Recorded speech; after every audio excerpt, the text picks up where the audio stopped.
Heavy showers first thing will be followed by a warm, cosy day. Boxed boilers, sponsors of weather on GB News. Good morning, welcome to your latest GB News weather from the Met Office. There's a bit of a chilly start to Bank Holiday Monday today, but there's going to be plenty of sunshine on offer, but it will be feeling a little bit cooler than it did towards the end of last week, all thanks to high pressure across the UK.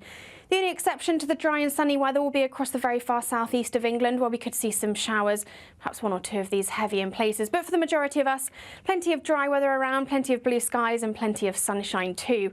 With that sunshine and with light winds, it's going to be feeling fairly pleasant. Temperatures in the south a little above average, 16, 17, perhaps 18 degrees. Close to average further north though, around 13 or 14 degrees. And always feeling just a little bit cooler across the eastern coast with that onshore breeze. Across the northern half of the country, as we head through Monday evening, it's going to stay dry. One or two isolated showers affecting Shetland and Orkney through Monday evening. But for the most part, plenty of unbroken sunshine to end the day here. A little bit more cloud across parts of Northern Ireland, maybe Northern England too, but staying dry as we head through Monday evening. And any showers that we see across the very far south gradually starting to ease through Monday evening. So for much of England and Wales, it's going to be a dry end to Monday as well. As we then head through Monday night and into the start of Tuesday, plenty of dry weather around, plenty of clear spells on offer, and that likely to lead to quite a widespread frost across the country, perhaps as low as -3 or -4 in places. The exception again being the very far north and northwest of Scotland, where we could see a bit more cloud, but temperatures dropping down into the mid or high single figures, so that does mean quite a chilly start to the day on Tuesday across the board. But it will be a dry and bright start to the morning for many of us. A little cloud feeding in across eastern parts of England as we go through Tuesday morning, staying a little cloudy across the northwest too, but for much of us, plenty of sunshine, plenty of blue skies on offer again, and with those light winds, it'll be feeling pleasant in that sunshine. Again, in the south, we could see highs of 16, 17, perhaps 18 degrees, and even highs of 16 or 17 degrees across parts of Scotland and Northern Ireland too. There will be a light breeze in the morning, leading to a warm front. Boxed heat pumps, sponsors of weather on GB News. Good afternoon, Britain isn't just about us. The wonderful thing about this programme is it's about everyone watching. It's an interactive programme. Well, there absolutely is something to see here, and we're going to be talking about it more. Whether it's breaking royal news, Please bring us up to date. or indeed a particularly punchy speech in the House of Commons, Very, very curious. we bring it to you live, and then we bring you live reaction as well. That's Good Afternoon Britain, weekdays from midday. Only on GB News, the People's Channel, Britain's news channel. Mornings don't have to be tiresome, especially if you have the right company. Wake up to news as it happens, opinion and debate, and of course, a little bit of entertainment too. Because when the kettle's on, we're on. That's Breakfast on GB News, a show worth waking up for. Every morning from 6 a.m. Only on the People's Channel, Britain's news channel. We'll spread the news, you spread the word. You could be the next big winner on the road in this brand new Alnag Baron 560 motorhome, courtesy of Marquis Leisure. Imagine the fun you could have in this luxurious home from home worth over £67,000. We'll also give you £5,000 in tax-free cash to make your next getaway a great one. And it could be all yours. For another chance to win the lot, text WIN to 63225. One entry costs £2.50 plus one standard network rate message. Or text bonus to 63225. 5 entries cost £5 plus one standard network rate message. Go to gbnews.com/win. Entries start at £2.50. Call 0903 686 3232. Calls cost £2.50 plus your network access charge. Or post your name and number to GB13 PO Box 8690 Derby DE1 9TT. UK only. Entrance must be 18 or over. Lines close at 4 p.m. on the 6th of June. Please check the closing time if listening or watching on demand. The royal family is an enduring symbol of tradition, unity and pride for Britain.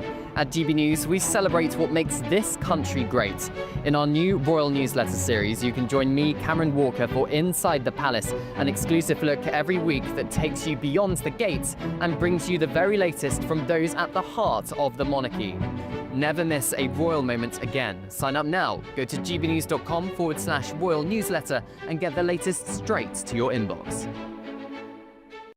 It's Patrick Christie's Tonight, and here we do things differently. It's explaining the absolute madness of this, doesn't it? It's explosive. I mean, this is very good. It's lively. 850. Your government sat there, Sean, and it did nothing. It's controversial. And the Middle East has been in turmoil since before I was born. It's everything you need to kickstart your evening. Everyone's had their Weetabix tonight. I love to see it. That's Patrick Christie's Tonight, weeknights from 9 p.m. Only on GB News, the People's Channel, Britain's news channel.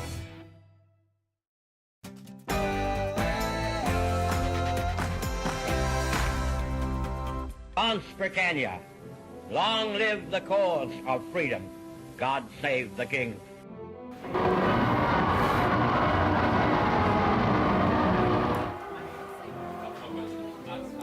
"80 years ago, the guns fell silent across Europe and a weary Western world dared to breathe and dream again. It's Victory in Europe Day. And a very good afternoon to you. It's 3 p.m. on Monday, the 5th of May. A very, very special edition. Welcome to the show, the Martin Daubney Show here on GB News. We're broadcasting for you live at Buckingham Palace and all across Britain as our once great nation and great again today nation celebrates and remembers Victory in Europe Day 80 years ago. And the red arrows thundered over Buckingham Palace, painting the sky red, white and blue with their signature trails. And the royal family watched on from the balcony to the delight of thousands in the cheering crowd below.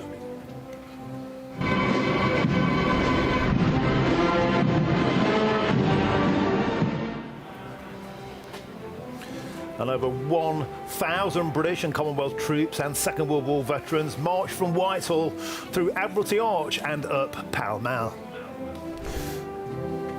And we'll also be crossing to street parties live across our great nation as we celebrate the very best of Britain today.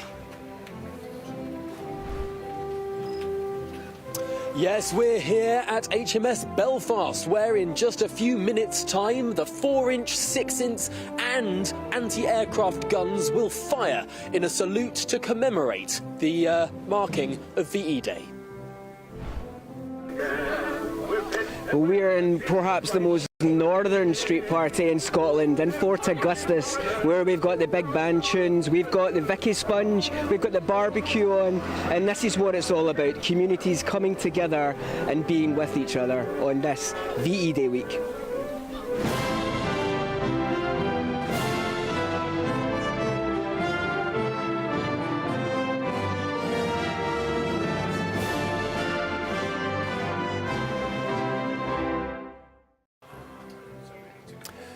Well, what a very, very special day it's been. Nobody does it better. Nobody does the pomp and pageantry better than Rule Britannia. It's been a privilege to be a part of this broadcast today. The scenes we've seen thus far have been simply sensational. The party is far from over. At present, the King is having tea with veterans in that place behind us there, of course, Buckingham Palace. And meanwhile, over at Downing Street, Sir Keir Starmer is about to have tea with veterans to celebrate VE Day 80 years on. How have you been spending today? Please let me know. Send us some nice pictures of you having a cup of tea and a slice of cake or whatever, perhaps something a bit stronger. Get in touch, gbnews.com/you'll say. But now it's time for your headlines. And here's Tatiana Sanchez.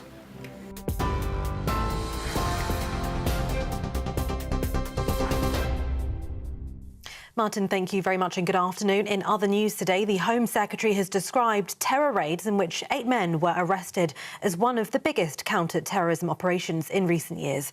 Reports say the arrests came just hours before a suspected attack was set to be launched. 5 men, including 4 Iranian nationals, were arrested at locations across England on Saturday, while the Metropolitan Police confirmed a further 3 Iranian men were also arrested as part of a separate operation. Yvette Cooper says the government is supporting the relevant security agencies in the ongoing investigations. President Donald Trump has ordered the rebuilding and reopening of Alcatraz prison. The president said the prison should house America's most ruthless and violent offenders, adding that in times past, we did not hesitate to lock up the most dangerous criminals and keep them far away from anyone they could harm. Leading Democrats said the proposal was not a serious one. The maximum security facility, also known as The Rock, was closed in 1963 and it's currently operating as a successful tourist site. Meanwhile, speaking overnight, the president said he'd had many meetings with countries on trade, including China. The president also announced a 100% tariff on all films produced outside of the US, saying that America's film industry is dying a very fast death. He described it as a national security threat due to messaging and propaganda. Elsewhere, officials say Israel has approved a plan to capture all of the Gaza Strip and remain there indefinitely. The newly approved offensive plan would move Gaza's civilian population southward. The plan includes distributing aid, though supplies will not be let in yet. That comes after Israeli Prime Minister Benjamin Netanyahu has vowed to retaliate against the Houthis after the group launched a missile attack on the country's main international airport yesterday. In a video posted on X, Netanyahu threatened strikes against the group, saying, "We attacked you in the past, we'll attack in the future." A 14-year-old boy who died after a fire at an industrial estate was loved by all those who met him, his family has said this afternoon. 14 children arrested on suspicion of manslaughter have been released on bail after Leighton Carr was killed in that fire in Gateshead. A blaze broke out at Fairfield Industrial Park on Friday night. The fire was extinguished and police said Leighton's body was located inside the building. 11 boys and 3 girls aged between 11 and 14 have been released on bail pending further inquiries. Jury selection for musician Sean Diddy Combs' sex trafficking trial has begun in New York. Prosecutors and the defence aim to screen up to 150 people before opening statements are given on the 12th of May. Diddy faces charges of sex trafficking and prostitution that allege he coerced women into prolonged sexual orgies that he called freak-offs. He's denied all of the charges against him and rejected a plea deal. Lady Gaga says she's grateful for her Brazilian fans after police in the country claimed to have foiled a plot to bomb her biggest ever show. Police in Brazil say 2 people have been arrested in connection with the alleged plot. The concert on Rio de Janeiro's Copacabana beach attracted an estimated 2.1 million people. And finally, in sport, Trent Alexander-Arnold has announced that he will be leaving Liverpool Football Club at the end of this season. In a statement, the England defender said it was the hardest decision he'd ever made, but that he wants to put himself professionally and personally. The 26-year-old, who's been at the club since he was 6, is out of contract on the 30th of June and is expected to join Real Madrid. He's made 352 appearances, scored 23 goals and provided 86 assists for the club since making his debut in 2016. Those are the latest headlines for now. More from me in half an hour.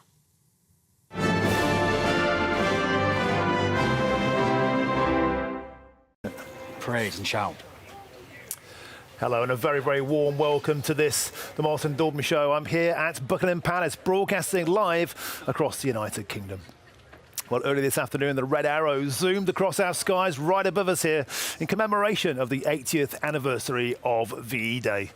And the royal family proudly watched on, gathering on the balcony of Buckingham Palace just opposite us here. Now, joining me now at Buckingham Palace is Captain Tom Windsor-Clive, whose family have been part of the Coldstream Guards for over 200 years, and his great-uncle fought in the Second World War. Absolute pleasure to have your company. May I shake your hand in those wonderful gloves? Thank you for coming along today. Tell us about your family's incredible link with the Coldstream Guards, and in particular the story of Ian Liddell. Astonishing story, the Victoria Cross recipient, of course. I think the Coldstream Guards, it's been our 375th year, so it's a big year for the Coldstream Guards, celebrating being part of the parade today for the VE80 is very special, and especially having had a family connection during the war is even better, from my grandfather to my great uncle and to all the cousins. I think I had 4 Windsor-Clives dotted around Northern Europe in the war. And then on 3rd of April 1945, the army were trying to advance to northwest Europe, and they found one last intact bridge across the River Ems. And Captain Ian Liddell and his company, 3 company of the Spotted Dogs, the Coldstream Guards, were then the lead element to go and secure the bridge. Captain Liddell realised that the bomb had 6 500-pound bombs all set to go over it. So his one idea was to go and defuse them himself, run through the German fire to defuse the bombs. And my great uncle and his cousin were there 100 yards behind him, giving covering fire to make sure that he somehow survived. and with a miracle he did, and won the VC for it. These stories are almost superhuman to people like me. I grew up, my grandfathers fought in the African campaign and the Greek campaign, liberation of Greece from the Nazis. But to have been directly connected to a VC recipient like that, I mean, this is the stuff of action movies, this is the stuff of like Commando, of Legend, but this is part of your family. It is very special knowing that the history's gone before, especially being part of the Coldstream Guards, and then learning from the history, even today, seeing the veterans, talking with them, but also seeing the next generation. So your 5 or 6-year-olds dressed in camouflage, listening to the veterans and learning from their stories. It is almost off magazines and off the screen. So it's very special seeing the next generation looking happy, especially on a great patriotic day. Now I know that regiments all respect each other, but what a uniform. I mean, what an astonishing uniform you have. We are very lucky within the Guards. The Guards and the House Cavalry have such good history that we do get to wear. We wear this uniform one day, and the next week we could be out in East Africa or the Middle East, trying to sleep in a very different uniform. Well, you might want to give your hat a clean at the end of the day because all this stuff that's floating around off the trees, we've got a lot of fibres around. But on a serious point, I reckon you're absolutely right. I was speaking to my kids earlier on today, 11 and 15, about the importance of remembering VE Day, especially personally at this time, of course, because it will be one of the last, if not the big last, gatherings because of the age of World War II veterans, and some of them are behind us now having tea with the King.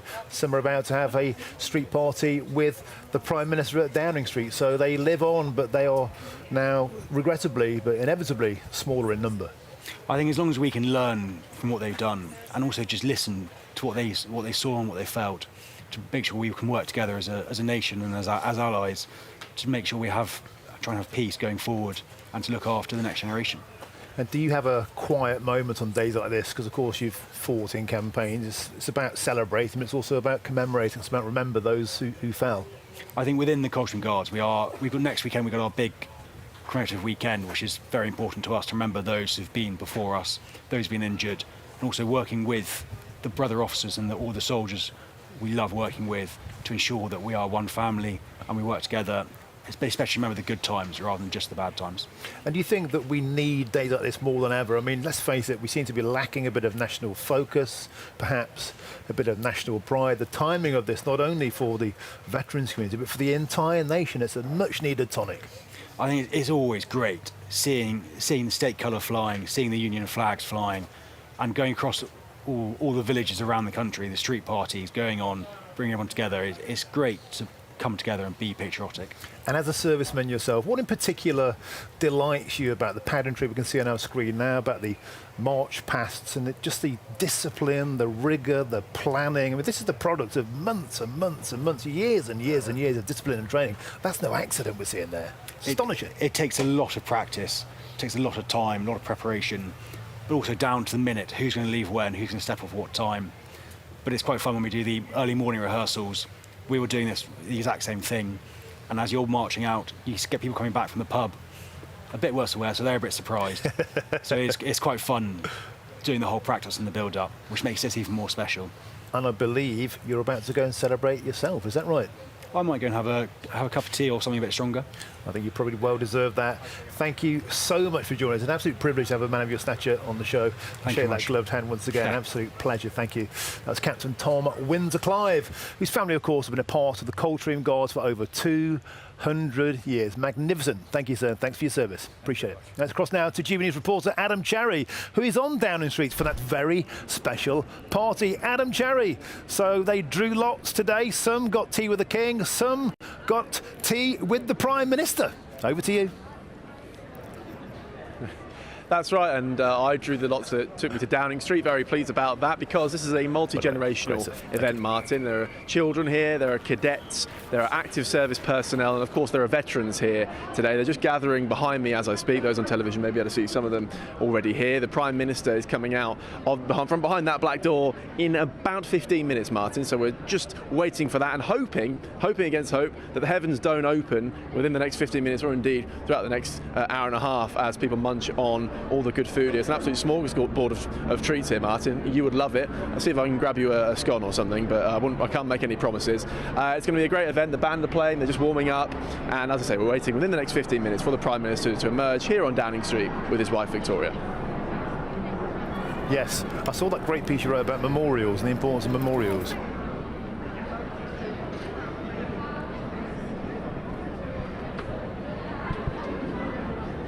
Today, Valour for Veterans, £50 million being put by the government into a support network. Now, that's great, Adam, but a lot of people say the government put £120 million into the war effort in Sudan. I know today is not a day for politics, but do you think there's a political storm for Sir Keir Starmer after the local elections, and this will be a welcome diversion for the PN? Oh, there's no doubt about that, Martin. Yeah, I think he's facing political crises on several fronts when he confronts the political reality tomorrow. But yeah, for today, that's slightly secondary to the VE Day celebrations. So I suppose that's correct. There's no doubt that, you just mentioned that there's also several other things brewing, not least with Lucy Powell's reaction to the grooming gang scandal. But as I say, look, that will wait for tomorrow. For today, it's all about celebration, Martin. And Adam, do we have an idea of the types of veterans who's been invited to this very special number 10 Downing Street Veterans Party today? Oh, we've got a mixture. So we've got Royal Air Force cadets, we've got active service personnel from all 4 branches of the armed forces, and as I say, veterans as well, who I believe some of whom are inside Downing Street now meeting with the Prime Minister and may come out with him, again, as I say, in about 10 minutes or so. So we're very much looking forward to that. And again, as I say, just I can feel it spitting a little bit, but the band are playing, trying to keep everyone encouraged and keep the mood alive. It's still a good atmosphere here, and as I say, we'll just have to wait for the Prime Minister to arrive, give his speech, and get people tucking in, I think. Adam Cherry, superb serve. It looks like it's hotting up down there. Let's hope they got something hot in there to warm people up, or perhaps something a wee bit more medicinal. Adam Cherry, have great fun down there on Downing Street. We'll cross back to you live later in the show. Thank you. Now I'm joined now outside Buckingham Palace by the historian and broadcaster, Dr. Tessa Dunlop, and the academic and the historian, Peter Caddick-Adams. Welcome to the show, both of you. Let's start with you, Tessa. You've been watching the pomp, the pageantry, the ceremony today. What do you make of the importance of days like today? 80th anniversary of VE Day, of course, no likely will be one of the last great mementos because so few of the greatest generation are actually still now alive. Yeah, it's interesting. I don't actually think it will be the last. It evolves. The way in which we remember does evolve. And commemoration is always infused with a contemporary agenda. So immediately after the war, we had that euphoric VE Day. Veterans that I know remember it as being electric, literally a physical sensation. It was so intense. But then the 50s, the 60s, the 70s, I've been writing a book about this. We don't remember in this celebratory way. We're getting on with building the peace. Britain's got big issues to contemplate at that time. There's 2 new superpowers. We're looking down the imperial abyss. It's in the 80s, the arrival of Thatcher, the Falklands War, the conflict in Northern Ireland, where we very much double down on remembering World War II 40 years on, and that old ancient now generation, but back then in the 80s, men reaching retirement, looking back with nostalgia to a phenomenal period in which they were part when they were young men. Peter Caddick-Adams, you've written lots of books on this. 1945 victory in the West, a defining moment in the history of the West. Did we strike forward in the right way from that, do you think, in the West? Or are we losing sight of what it means to be a patriotic nation? And is that why days like today are so vitally important? Today is incredibly important. I mean, we make it up as we go along. We didn't have this after the First World War. It only took 20 years before we were in another world war.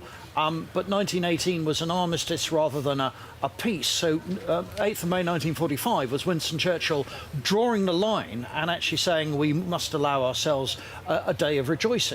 And I think everyone thought, oh, thank goodness it's all over.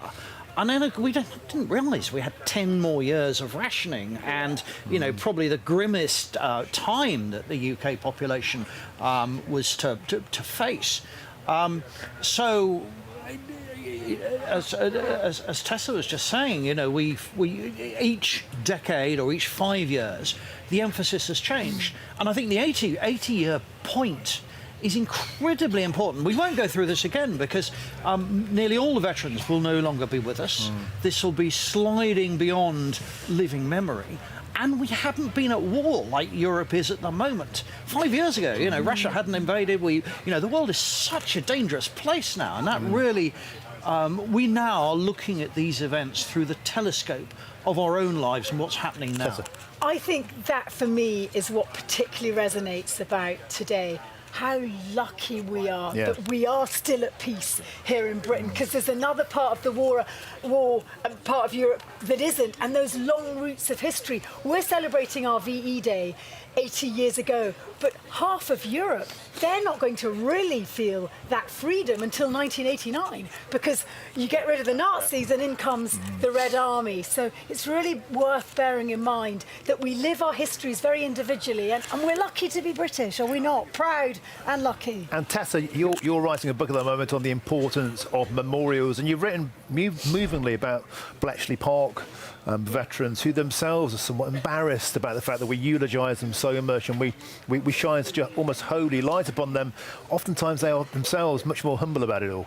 Yeah, it's funny enough. So my latest book has been about the way in which we commemorate. And actually, it's interesting. Straight after World War II, soldiers said, we don't want any monuments in the 1918 sense of the word. Because after World War I, and Peter will know this, we'd never seen an outpouring of public art in the way that occurred into war. Every village, every town, every market square has a cross or a cairn or a cenotaph. It didn't work, it didn't stop a second war from coming. It didn't bring the boys home. And so what you get is actually a building to the peace. We've been blitzed, we've lost 1 million plus homes, so you build back differently. And the fallen have to make do with being sort of crushed up on World War I monuments. There's literally sort of budge along, and the weirdest thing is, and I think it's really hard for modern heads to get around this, we almost thought we'd escaped lightly at the end of the Second World War, because only, in inverted commas, 380,000 British casualties compared to the monumental numbers of dead in World War I.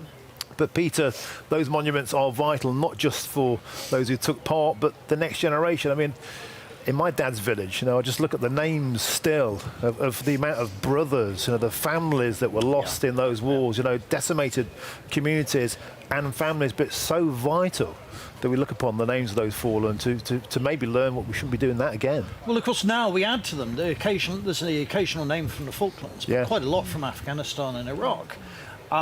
So now when we quiz those memorials, we look at them. There are names there of people some of us know, some of us remember, whose names chiselled into the stone haven't actually faded and weathered with age. So that process has continued. But I mean, this whole day of sort of rejoicing is a really important way. It's a vehicle, really, to introduce another sort of generation to what all of this means today, and it's completely different to how it was in 1945, 80 years ago. OK, magnificent. We're going to have lots more time to reflect throughout the rest of the show. Thank you for joining us this far, Tessa and Peter. Thank you very, very much indeed. Now, coming up, we'll be crossing live to GBNews' Tom Harwood, who is aboard HMS Belfast for a very special celebration. The big guns are about to go off. I'm Martin Daubney on GB News, Britain's News Channel.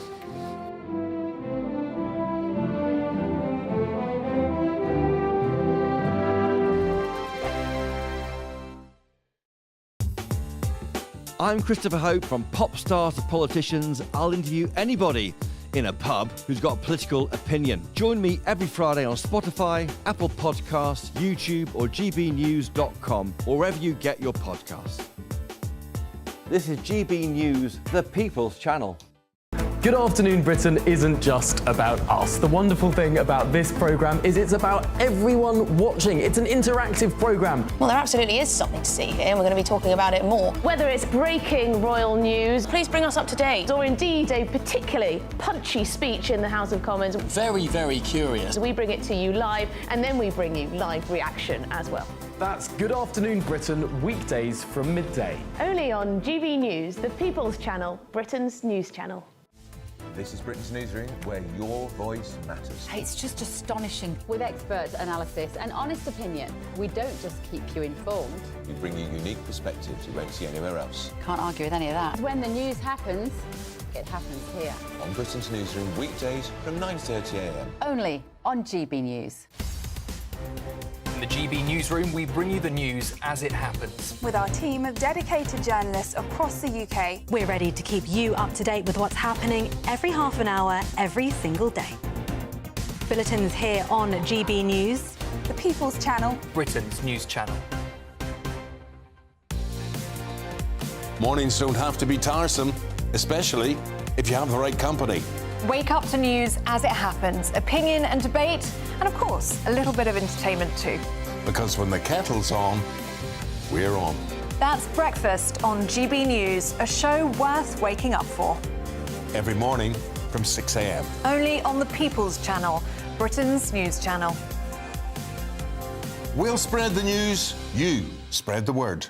The royal family is an enduring symbol of tradition, unity and pride for Britain. At GB News, we celebrate what makes this country great.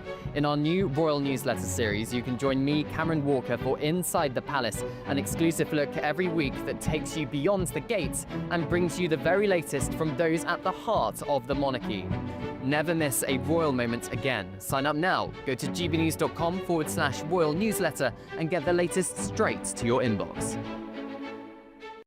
It's Patrick Christie's Tonight, and here we do things differently. It's explaining the absolute madness of this, doesn't it? It's explosive. I mean, this is very good. It's lively. 850. Your government sat there, Sean, and it did nothing. It's controversial. And the Middle East has been in turmoil since before I was born. It's everything you need to kickstart your evening. Everyone's had their Weetabix tonight. I love to see it. That's Patrick Christie's Tonight, weeknights from 9 p.m. Only on GB News, the People's Channel, Britain's news channel.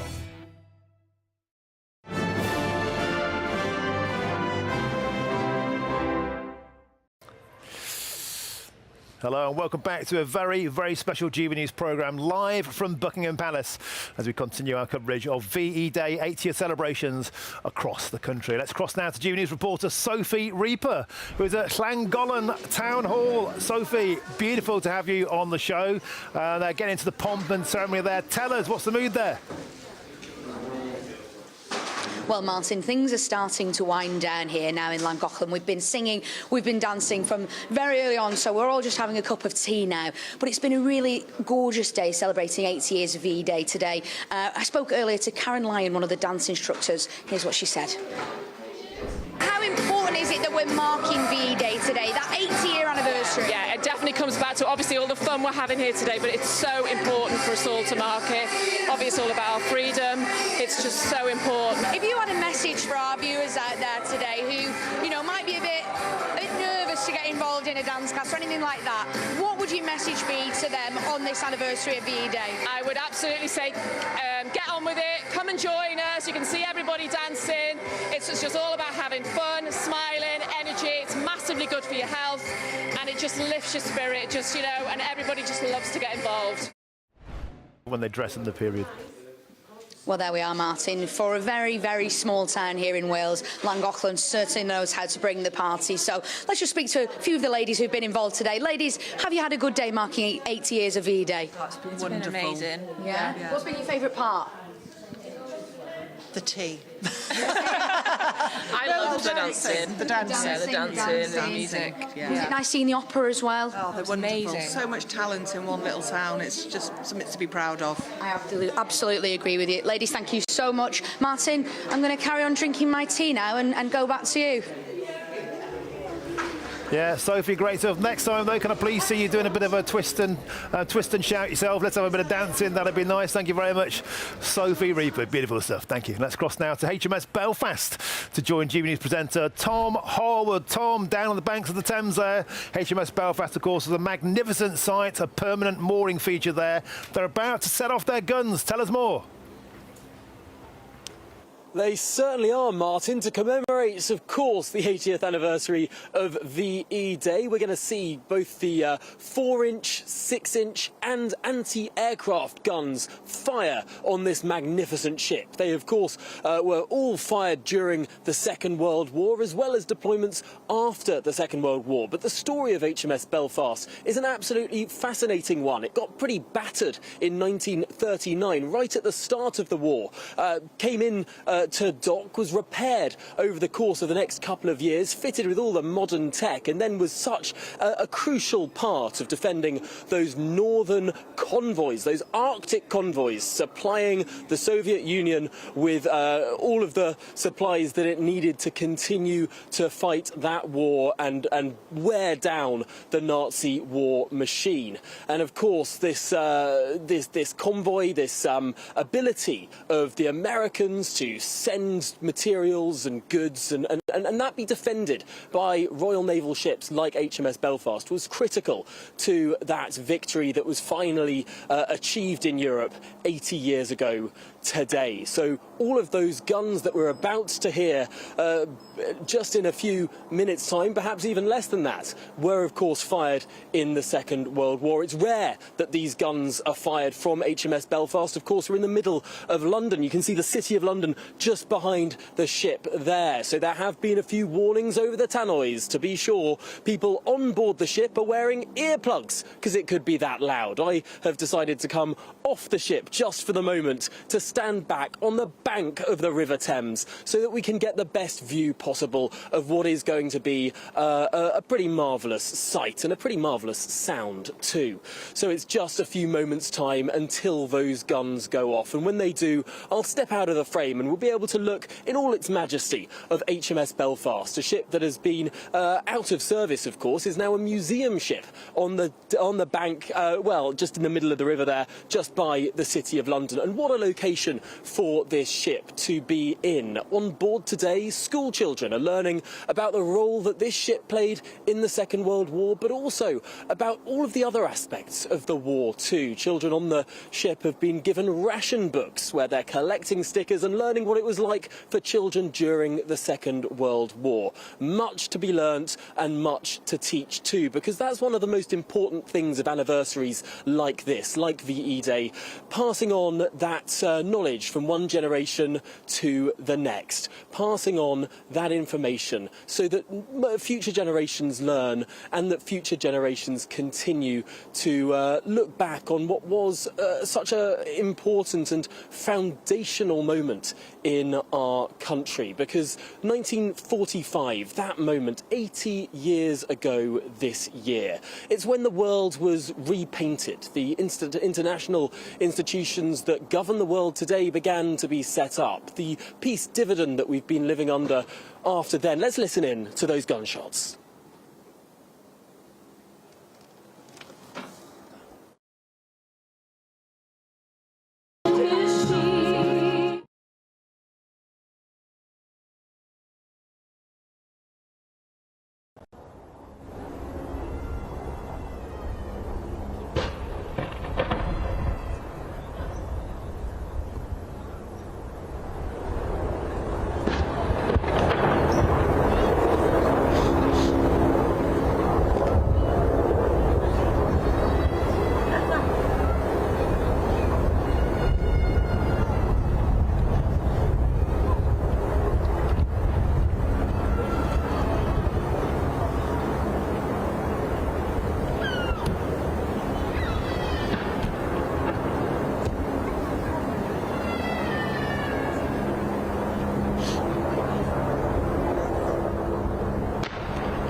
Well, there we have it. Those guns that were fired, of course, in the Second World War, the 6-inch, the 4-inch and the anti-aircraft guns, firing in a pretty impressive display in central London. It's not every day that you see the real flame and that sound that coming out of those pretty impressive guns on the front there, those barrels lighting up and that sound cascading across the river.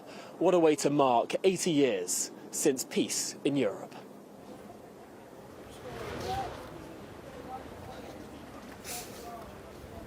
Magnificent stuff there, Tom Harwood.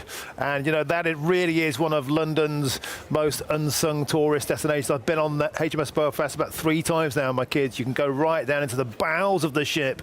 You can observe where emergency surgery is performed. You can eat your lunch in the canteens where the sailors would have eaten. You can clamber into those gun turrets. You get a real feeling of the claustrophobia, of the menace. In fact, my youngest child is really scared of it. That's why I took her back twice more. Just for a bit of character building, but honestly, it really is a sensational tourist spot. And in the break there, Peter Caddick-Adams, you were talking about the importance of Belfast. Yeah, I mean, she had a very, very illustrious history, not only in off the Normandy beaches, but off Korea as well. But it was on HMS Belfast that Winston Churchill decided that he wanted to watch the D-Day landings at H hour, you know, right in the spotlight, as it were. This was banned by the King and General Eisenhower, who said, well, what will happen if you're killed and it all goes horribly wrong? And Churchill was a very, very brave man and said, no, I want to be there. And the only way they could dissuade him was for His Majesty King George VI, great sailor that he was, to say, well, I'm coming too. And the idea of both of them on the bridge of HMS Belfast was just so beyond the pale that the King's secretary, private secretary, had to lobby, Eisenhower had to lobby, the head of the Admiralty had to lobby, and eventually Winston Churchill growled and said, look, I will enrol myself in the Royal Navy as a naval seaman. But eventually he backed down and went a few days later. But otherwise there would have been a brass plaque on HMS Belfast saying this is where Winston Churchill stood on D-Day. Amazing stuff. Yeah, and now it's really a monument to war. I knew of its Korean War service, and we were just watching as the guns went off, imagining if it was the real deal, and those sort of metropolitan flats in the backdrop, they would be blown to smithereens. It's extraordinary, isn't it, the power of those guns? Oh, shockwaves would have gone all over the place. But when you think how large the Royal Navy used to be, and all those battleships and aircraft carriers and everything else that we had have been broken up and scrapped. And that is the sole representative, really, of our Second World War fleet. There's one destroyer as well, HMS Cavalier. And then when you think of the size of the Royal Navy today, it's very difficult to sort of comprehend the size we were then compared with now. Is there an irony? And I know that I've been knee-deep writing about commemoration, but I also know that you do a lot of work on commemoration, that we seem to almost be better at commemorating our previous war efforts than we are looking to the future and replenishing and funding our current military. Well, that is something to hold. Hold that thought. We're going to have much more of that coming up soon. Thank you very much there, Tessa and Peter. There's lots more coming up on today's show. We'll cross back to the PM Street Party at Downing Street and bring you more fun, of course, from VA Day as the party rolls on.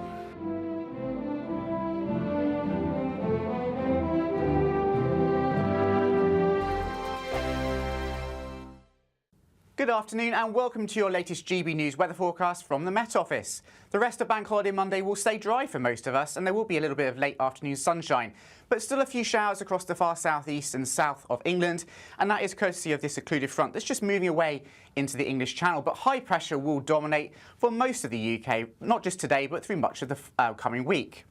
So a few showers first thing this evening across the far south, but many places will stay dry with some late evening sunshine, and overnight lengthy spells of clear sky as well, so turning quite chilly underneath those clearing skies. Temperatures really falling away quite quickly, and by the end of the night we'll see a frost in the countryside and perhaps 1 or 2 fog patches as well. Not quite as cold in the towns and the cities, and generally staying frost-free in the southeast of England with a bit more of a breeze here. But generally speaking, Tuesday dawns on a dry and sunny note for most of us. A bit more in the way of cloud, perhaps filtering in across parts of East Anglia and the southeast of England. But many places starting off with plenty of sunshine and temperatures quite quickly lifting in that spring sunshine. A glorious start to the day across most of Northern Ireland and Scotland. Any mist and fog clearing away by mid-morning at the latest. A bit more in the way of cloud across the far north and northeast of Scotland, perhaps one or two very light showers. One or two very light showers may also just come into eastern coastal counties of England as well. But through the afternoon, most places having a sunnier and a slightly warmer day tomorrow compared to on Monday. And winds also a little bit lighter as well, and that should just allow it to feel, as I say, a bit warmer, with temperatures reaching 17 or 18 degrees, so a little bit above average in the west. Still a little bit cooler, though, on some of these eastern coasts. A bit more in the way of cloud, perhaps just drifting inland across the Midlands, central southern England as we go through tomorrow evening, but many places will remain dry and with clear skies. And that sets the scene for the coming week. A lot of dry weather is on offer, with a mixture of cloud and sunny spells and temperatures in the high teens at best.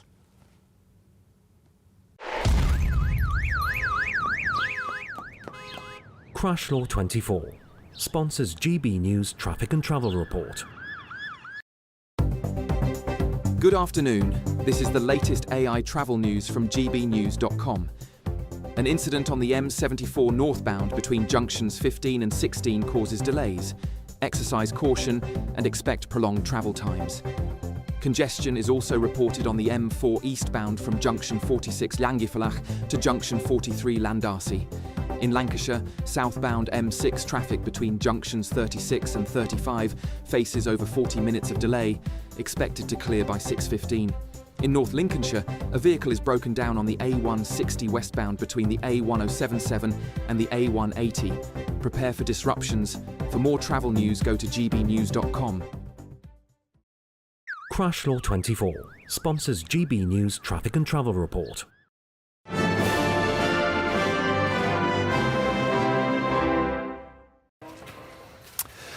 Welcome back to Buckingham Palace for this very, very special GB News programme as we continue our coverage, our live coverage of VE Day for the 80th celebrations up and down the country. I'm joined now by GB News' royal correspondent Cameron Walker. Cameron, of course, it's a privilege and a pleasure to be this close to Buckingham Palace, and a very special event has just finished inside Bucko House. Tell us more. Oh, sure. Yeah, part of history, Martin, really, isn't it? So after the balcony appearance, we had that famous fly past with all the members of the royal family on it, in a place called the Marble Corridor in the staterooms, a magnificent tea party was put on for the veterans from the Second World War who joins the King just now on the dais behind us. Bunting decked out in Union flag bunting, but a special guest turned up. Prince George, which was completely unexpected. Future King, of course. He was not scheduled to be there, so he joined his mother and father, the Prince and Princess of Wales, and the King and Queen and other members of the royal family hosting this tea party for veterans. But I think what was really lovely, the image it portrays, Martin, was an 11-year-old boy talking to veterans who fought in the Second World War. It's keeping that connection. So when he does eventually ascend the throne, clearly, hopefully, in many years from now, he still has that connection of speaking to a real-life person who fought in the Second World War and keeping the memory alive.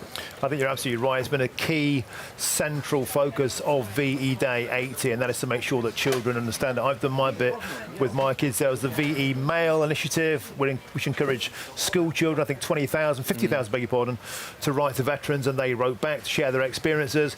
But you're absolutely right. To get a prince involved, a young prince, and also just to be up close and personal with the legends of our great generation, I think sends out a very, very positive message. Yeah, absolutely. And this young prince will one day be head of the armed forces as well. And what we also saw during the military procession was this amazing contingent of young cadets who were, under the age of 18, marching with the serving armed forces of the British Army, Air Force and Royal Navy past the royal family and those veterans as well. So it was really special. Another really poignant moment which stood out to me, actually, was the Princess Royal on the balcony at Buckingham Palace, because what she was wearing was what her mother wore, Queen Elizabeth II, in 1945 on that famous balcony. OK, Cameron, I'm going to interrupt now across to Downing Street. There goes Sir Keir Starmer, the Prime Minister, handing out VE Day cakes.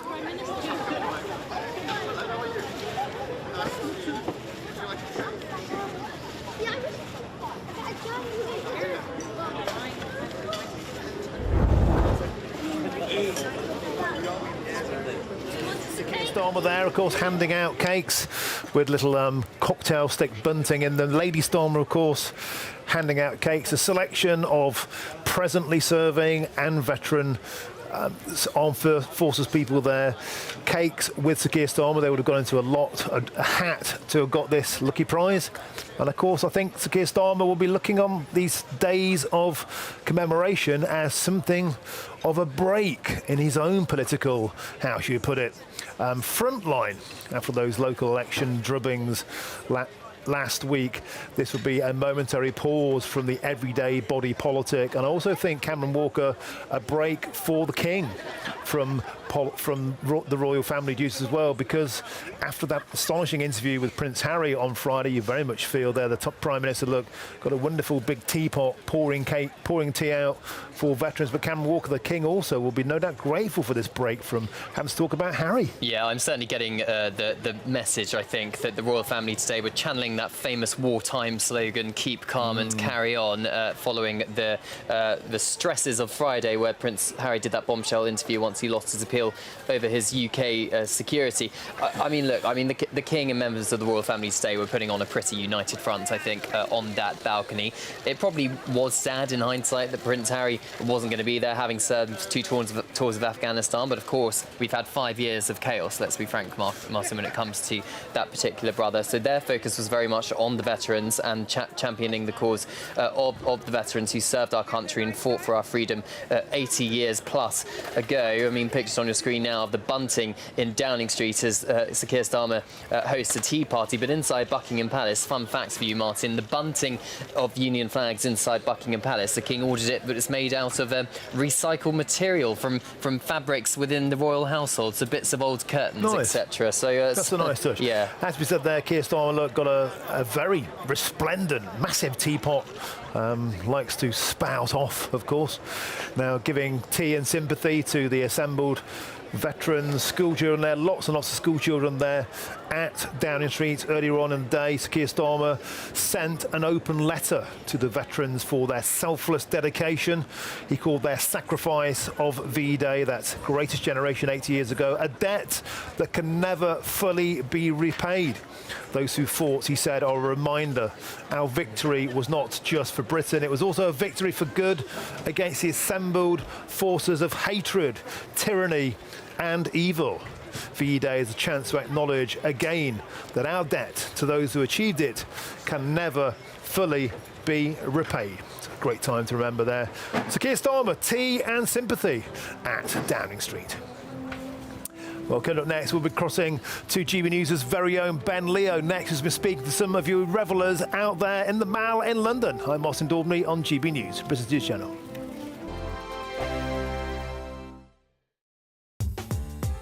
I'm Christopher Hope. From pop stars to politicians, I'll interview anybody in a pub who's got a political opinion. Join me every Friday on Spotify, Apple Podcasts, YouTube or gbnews.com, or wherever you get your podcasts. This is GB News, the People's Channel. GB News Breakfast, every day from 6 a.m.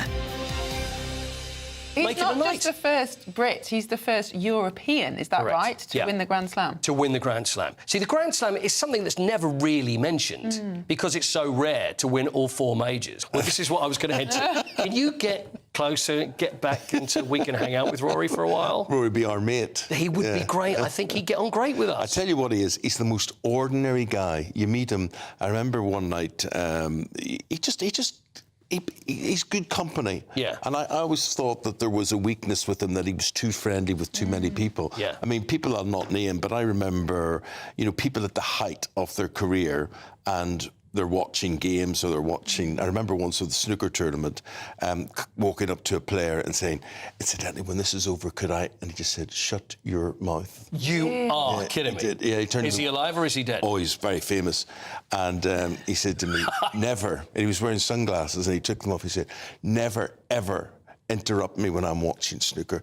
And, but I learned something from that, Yeah, but come on. I mean, it's rude, but you can kind of understand that some people need to kind of psychologically protect them. So I don't know. And it must be frustrating sometimes when people interrupt you. But on the other hand, but for me, be a Miriam, nice there's guy. no except bad no, manners. I know. There's no excuse for bad manners. No, that's right. At least you go, look, sorry, but I'm just concentrating at the moment. Can you speak to me later or something like please, that? will you shut up? But you were saying yesterday, he's now one of the most famous, one of the most successful people from Northern Ireland. I think there was even a suggestion he should do an open-top bus tour. Well, that was me yesterday. Oh, was it you? I think Okay. absolutely should, yeah.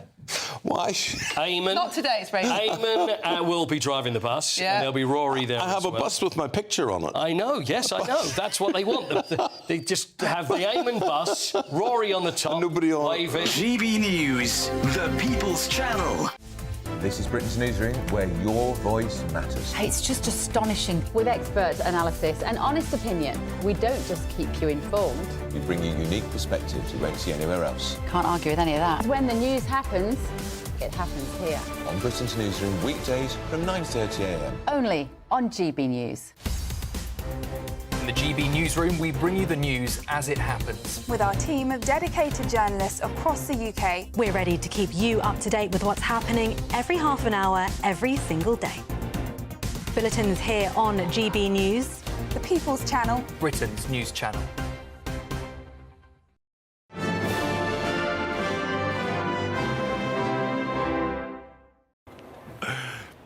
Hello and welcome back to a very, very special GB News programme live from Buckingham Palace as we continue our coverage of VE Day, the 8th year celebrations across the country.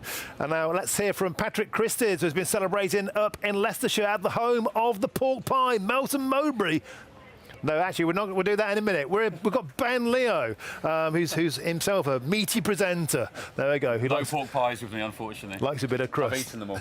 On a serious point, you've been out and about since up with the larks this morning. You've been freezing cold out there, talking to revellers since the very, very beginning of the day. Ben, tell us some of your highlights. Yeah, it's been a bit of a slog, but actually, what a day. And seeing the fly past to kick it to end it all, with the Lancaster bomber, the F-35s, the Typhoons and the Red Arrows. Do you know what, Martin, without getting too soft, I looked up and I had a tear come to my eye because it's something to be proud of. And it just reminded me yesterday when I was preparing for my show last night, watching clips of Sir Winston Churchill in 1940 with the "We will never surrender" speech. Yeah. We never surrendered. We never surrendered. And 5 years later, with the help of the Allies, we defeated the Nazis. And it's just something incredibly beautiful to be proud of. And today, I'm always proud to be British. And there's a lot to moan about with this country, but it's easy to talk about the things that aren't going too well. But today was a moment to really recognise why we are such a great nation. And were you getting the feeling out there today, Ben? We talk a lot, don't we, about the death of patriotism, about the country's losing its way, but the people I saw you speaking to earlier on the show, they seem to be very, very much of the patriotic nature, flying the flag with pride. Yeah, so many people with amazing Union Jack hats, dresses and scarves. Lots of royalists as well here, not just for the veterans to celebrate them, but also the royals as well to get a glimpse of the king and so on. And nobody does it better than the Brits, do we? The pomp and the pageantry. I know it's a bit of a cliche, but no one does it better than us. And I came across so many people today, including a veteran who fought in Northern Ireland in the 80s, in Afghanistan as well. He'd lost his legs, he was in a wheelchair. We haven't got the clip right now, maybe in the next hour we can show it, but he was talking about how important it was for him to be here, not just for those who served in the Second World War. And by the way, it wasn't just the military personnel we remembered today, the nearly 400,000 British personnel who died. It was the some 60, 70,000 British civilians who also gave their lives, the Civil Defence Force, the factory workers and so on. Ben, we've got Sir Keir Starmer, the Prime Minister, right outside the door there at number 10, having tea and sandwiches with what very much appears to be a World War II veteran, of course, Ben. Only around about 200 left now. I think the youngest ran about 98, many of them now well into their centenary years. And, Ben, these people, they are absolute living legends. And today is about not only remembering them, but making sure young people pass the baton and never, ever forget. My only fear, Martin, is that at some point we will end up forgetting. The crowds down on the Mall today, there was a good chunk of people. It was slow, I'll be honest. It was a slow starter. I was here from 6 in the morning. There wasn't too many people here. It did gradually grow. But I think compared to similar events of recent years, I mean, 75 was a write-off because of COVID, but the crowds could have been bigger. And my only fear is that as the generations do go on, possibly there is that risk that we will forget for multiple reasons. But it's our duty, it's the duty of many patriotic Brits to make sure that we don't forget, because the people that gave their lives all those years ago, 80 years ago, the military personnel, the civilians, they did it for themselves, they did it for their children, their grandchildren, their great-grandchildren, for us, and for those, Martin, who will come after us as well when we're gone. Beautifully put, Ben Leo, beautifully put. And there we are, it's Lady Stormer there enjoying a cup of tea and some cake with a World War II veteran. That's Downing Street Tea Party. We'll be back to that shortly. And of course, we'll be right across Britain talking to our correspondents as we mock 80 years of VE Day here from the resplendent scenes of Buckingham Palace with me, Martin Daubney, on GB News. But now it's time for your VE Day weather.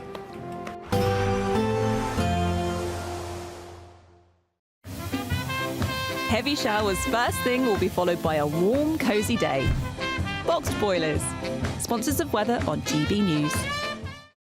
Good afternoon and welcome to your latest GB News weather forecast from the Met Office. The rest of Bank Holiday Monday will stay dry for most of us and there will be a little bit of late afternoon sunshine, but still a few showers across the far southeast and south of England, and that is courtesy of this occluded front that's just moving away into the English Channel. But high pressure will dominate for most of the UK, not just today but through much of the coming week.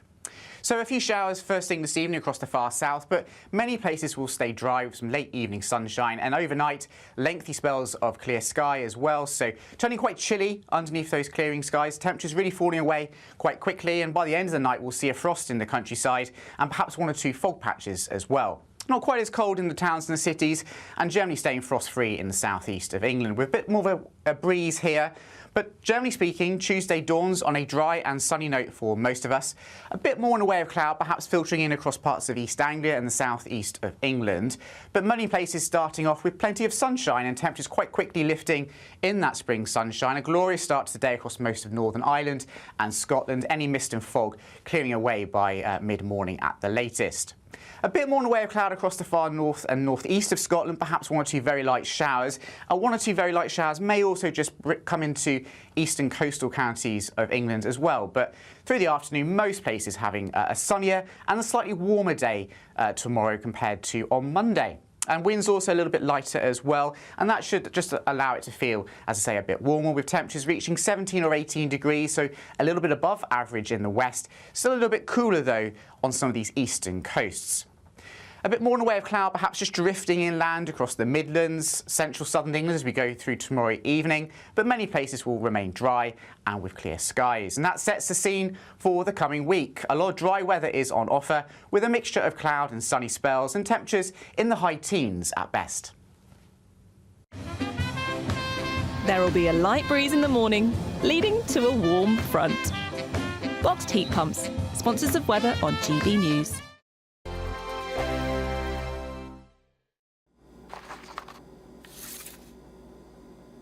Crash Law 24 sponsors GB News Traffic and Travel Report. Good afternoon. This is the latest AI travel news from GBNews.com.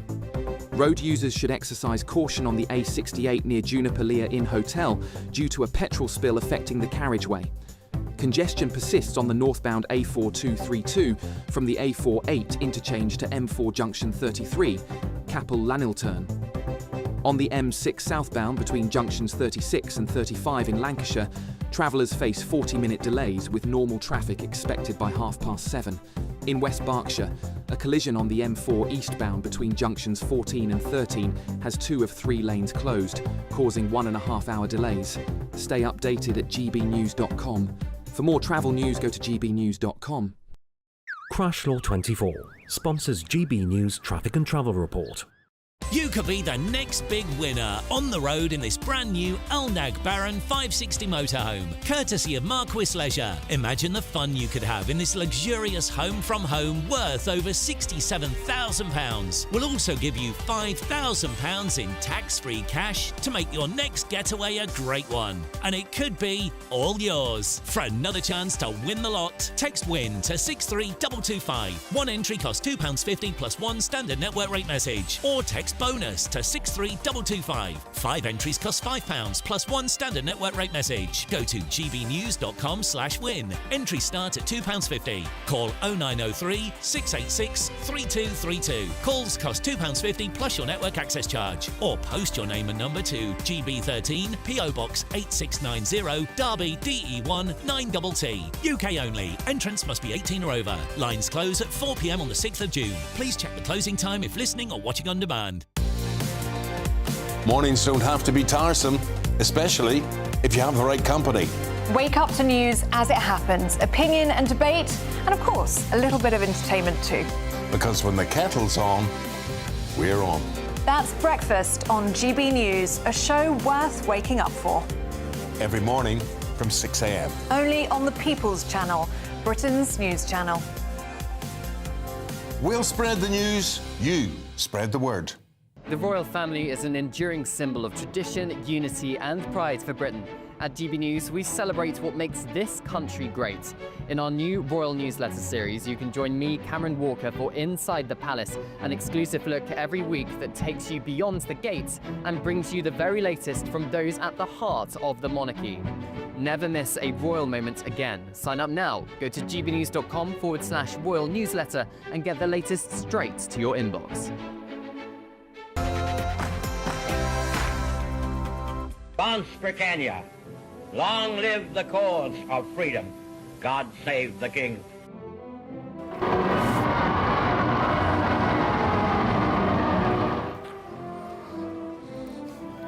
And good afternoon to you. It's 4 p.m. on Monday, the 5th of May. Welcome to a very, very special edition of the Martin Daubney Show here on GB News.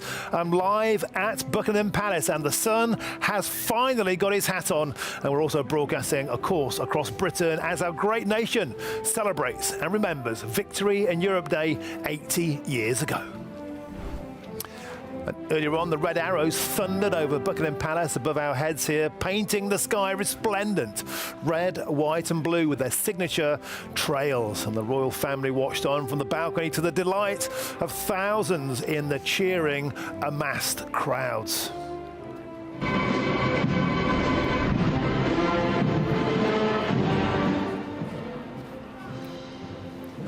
And over 1,000 British and Commonwealth troops and Second World War veterans marched from Whitehall through Admiralty Arch and up Pall Mall.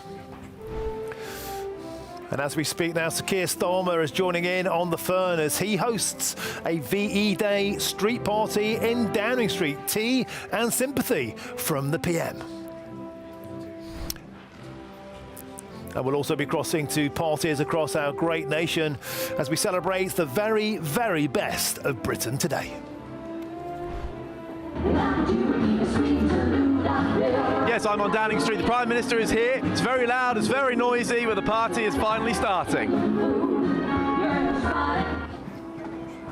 I'm in the foothills of the Mournes in the beautiful fishing village of Kilkeel. Roads are just starting to close behind me, and the parade that will kick off tonight will end with the lighting of a beacon, fireworks display and a 21-gun salute. And here on the deck of HMS Belfast, the sun is finally shining, the band is playing. There's a lot more to come beyond those gun salutes. Now the sun is out here in the Highlands and I'm in Fort Augustus celebrating one of the hundreds of street parties across the country today. The barbecue is on, the Victoria Sponge is on the table, and everyone here is just having that great community spirit. What more could this day be about?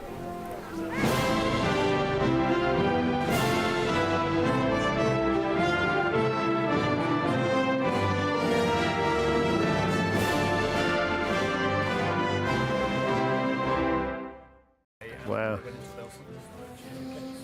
Well, welcome to the show. I'm just in awe actually as we speak, because in front of me there's a uniform here worn by a soldier on VE Day, about to speak to a relative. This astonishing piece of history here, the medals, you can see the shrapnel holes, incredible real history happening before our eyes. Just been privileged to be a part of this today. The sun is finally warming on our backs as we look back 80 years on. We must never ever forget our greatest generation. Get in touch. What have you been doing today? Send us your pictures of your parties if you fancy that. Get in touch, gbnews.com/your say. It's going to be a magnificent 2 hours yet.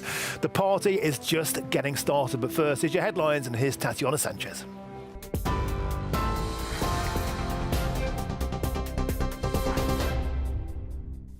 Martin, thank you very much. The top stories. The Home Secretary has described terror raids in which 8 men were arrested as one of the biggest counter-terrorism operations in recent years.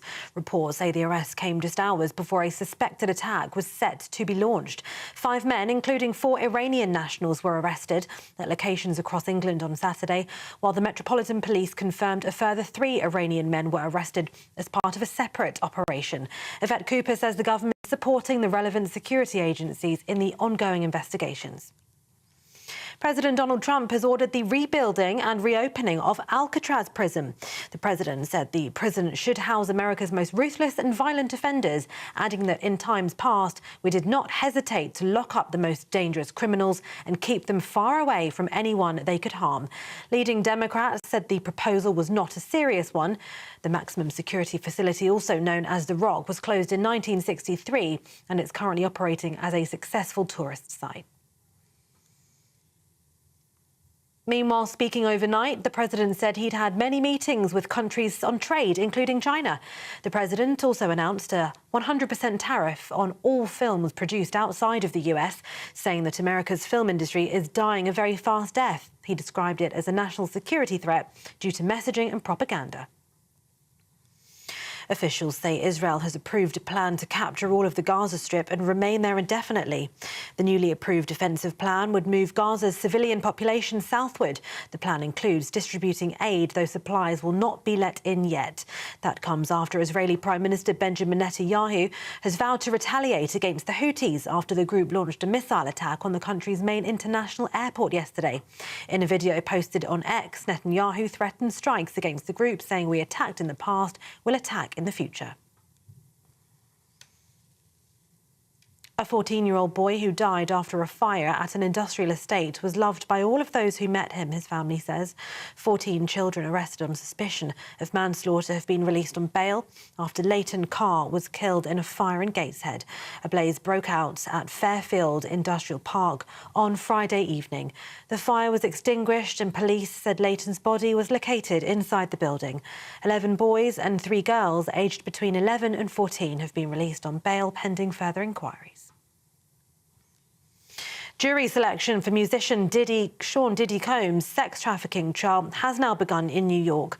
Prosecutors and the defence aim to screen up to 150 people before opening statements are given on the 12th of May. Diddy faces charges of sex trafficking and prostitution that allege he coerced women into prolonged sexual activities that he called freak-offs. He's denied all the charges against him and also rejected a plea deal. Lady Gaga says she's grateful for her Brazilian fans after police in the country claim to have foiled a plot to bomb her biggest ever show. Police in Brazil say 2 people have been arrested in connection with the alleged plot. The concert on Rio de Janeiro's Copacabana beach attracted an estimated 2.1 million people. And in sport, Trent Alexander-Arnold has announced that he will be leaving Liverpool Football Club at the end of this season. In a statement, the England defender said it was the hardest decision he'd ever made, but that he wants to push himself professionally and personally. The 26-year-old, who's been at the club since he was 6, is out of contract on the 30th of June and is expected to join Real Madrid. He's made 352 appearances, scored 23 goals and provided 86 assists for the club. Those are the latest GB News headlines for now. More from me at 4:30.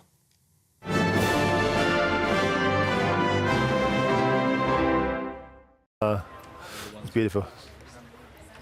Well, hello and welcome to this very, very special edition of the Martin Daubney Show. I'm here at Buckingham Palace and the sun has finally got its hat on. And we're broadcasting live across the United Kingdom. Well, early this afternoon, the red arrow zoomed across the skies above us in commemoration of the 80th anniversary of VE Day. And the royal family proudly watched on, gathered on the balcony of Buckingham Palace just behind us here. Let's cross live now to GBNews reporter Adam Cherry, who is on Downing Street. Adam, welcome to the show. So Sir Keir Starmer is having a tea party with veterans and presently serving members of our armed forces. Pretty loud, so shout up. Yes, hello Martin. We've timed this absolutely perfectly because the band has just come back on and the Prime Minister, who was sitting just behind me, has now scarpered over there. So I'm sorry about that. It must have been something I said. Really sorry about that. But nonetheless, he is here. Came out about 15 minutes ago behind the black door with his wife, Victoria Starmer. They're doing a lap of the entire, of all the tables here, of course, speaking to everybody. Like I said earlier on, it's a multi-generational event. So we've got young children here all the way up to veterans. He came out and he spoke to veterans first. They sat beside him at the head table, and now he's making his way around. And as I say, I hope you can hear me. I think everyone here is just very, very happy that 1, the music's blaring, 2, the food is good, and 3, the heavens have not opened up on us. So far, so good, Martin. It looks absolutely magnificent there. Thank you very much, mate. Mike, get yourself a cup of tea and a slice of cake and we'll come back to you later in the hour. Of course, Keir Starmer wrote an open letter to all veterans in Britain saying they are irreplaceable and thanking them for their service. Back here now with me at Buckingham Palace. I'm delighted to say I'm joined by Mark Atkinson, who's the Director General of the Royal British Legion. I'm also delighted to be joined by John Clokey, whose dad, Kenneth, was an intelligence officer and helped plan the Normandy landings 80 years ago today. He was still at the Bergen-Belsen concentration camp. It's an incredible story. Gentlemen, I'm delighted to be joined by both of you. If I may start with you, Mark Atkinson. You've just come from that place over there. You've been at the tea party with the King and veterans. Tell us about that amazing event. Well, it's been a really special day. So we started this morning with 31 veterans sat on this stage behind us with members of the royal family as the military procession made its way from Westminster. We all then went inside to the palace and we watched the fly past on the West Terrace. And then the tea party, as you say, and it was spectacular to see members of the royal family walking around, chatting to the veterans. There was a beautiful moment where Prince George had his scripted questions and he was asking the veterans about their experiences of 80 years ago. So from the Royal British Legion's perspective, our job is to support these veterans, to make sure they are front and centre of all of today's activities. And it's a chance for all of us to say thank you, members of the royal family, but all of us as well, to say thank you for their service and their bravery. And it must have been the hottest ticket in the world to get there today. How did the veterans get lucky enough to bag a place in there? So the Royal British Legion put a call out back in January to members of the Royal British Legion, but also to Second World War veterans to say, look, come and register, be part of these commemoration events. And today is the start of 4 days of commemoration events. So we've got veterans with us today. We'll be at the Tower of London tomorrow, Westminster Abbey on Thursday, but also a really big event at the National Memorial Arboretum. So we're supporting veterans throughout the week to be at all of these big events, and Royal British Legion members are organising tea parties and street parties right around the country. So wherever veterans live, our job is to make sure that they are the guests of honour being paid tribute to wherever they are. And how wonderful was it that unprompted, unscripted appearance by the Prince there, the young Prince, and you know, when he was watching on earlier on, he could hardly contain the delight on his face. He's clearly got a visceral, intense interest in what's going on today. Well, I think that's absolutely right. He has a deep passion for history, and I think military history specifically. So I was there watching him with his questions as he was asking veterans about their experiences of 80 years ago. Preparation, were you nervous? Were you missing your family? Did you think you were going to die? You know, all sorts of questions that a boy of that age will ask. So he took it very seriously. You could see he'd thought about it, and these are questions that he wanted to ask. But also for us at the Royal British Legion, our patron is King Charles, and so to have him there, it meant so much to our veterans to have a moment with him and with Her Majesty the Queen and other members of the royal family. So a really special day. Memories have been created today for many of our veterans. And I bet they're lucky to have got the ticket there and not the one at Downing Street. I digress. Let's talk to you now, sir. we have before us quite simply something that takes my breath away, a uniform, your father's uniform. Yes. And your father, of course, was part of World War II in an extraordinary way. Please tell us your father's story and this incredible uniform before me. Indeed, thank you very much, yes. And my dad was 19 years old when war broke out. He was actually a medical student at Guy's Hospital. He put those studies on hold to sign up. And for the next few years after that, he was involved in a wide variety of training exercises and all the preparations, including the phony war, which we'll all remember was that period when nobody quite knew what was going to happen. And then, yes, the planning for D-Day, which he was quite heavily involved with, although all quite last minute, I think, as I recall him telling me. He then landed on the Normandy beaches, and I would at this point like to just remember that on his behalf he would say he landed with 14 of his friends who didn't make it to VE Day, who fought their way through France, Germany, Belgium, into Germany, but who sadly didn't make it. And he refers to them in the war diary that I've still got as my pals who didn't make it. So my dad then was part of the very first liberators into Bergen-Belsen, and as a medical student, I think he was asked to feed back what he'd actually discovered there, which was pretty horrific, I think, as the world knows. You can only imagine it firsthand, and we all now know what was found there. It's something that stayed with him all of his life. He never really talked to me about it very much, but when I joined the Royal Navy myself, he did open up a little bit and told me, I think, all he was prepared to say.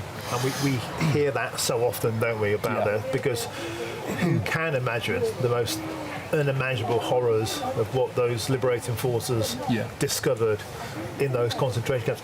May I pass you this out? Yes. This incredible. Yes, thank you. I mean, I just feel honoured to even touch it. And please hold that up to the camera, just so our viewers, with this camera over here, just hold it to you, and we can zoom in on that. Yeah. Because I mean, look, when you see here, this is like, you can see there are marks on this. This is an actual item of clothing worn in battle. Talk us through the astonishing service your father put in. Yeah, so I've hung on to this for over many years. My dad died actually of wounds and illnesses that he sustained during World War II, but he died in 2002. But I've hung on to this over all the years because it was the jacket that he treasured, I know, very much, and he wore all the way through that combat.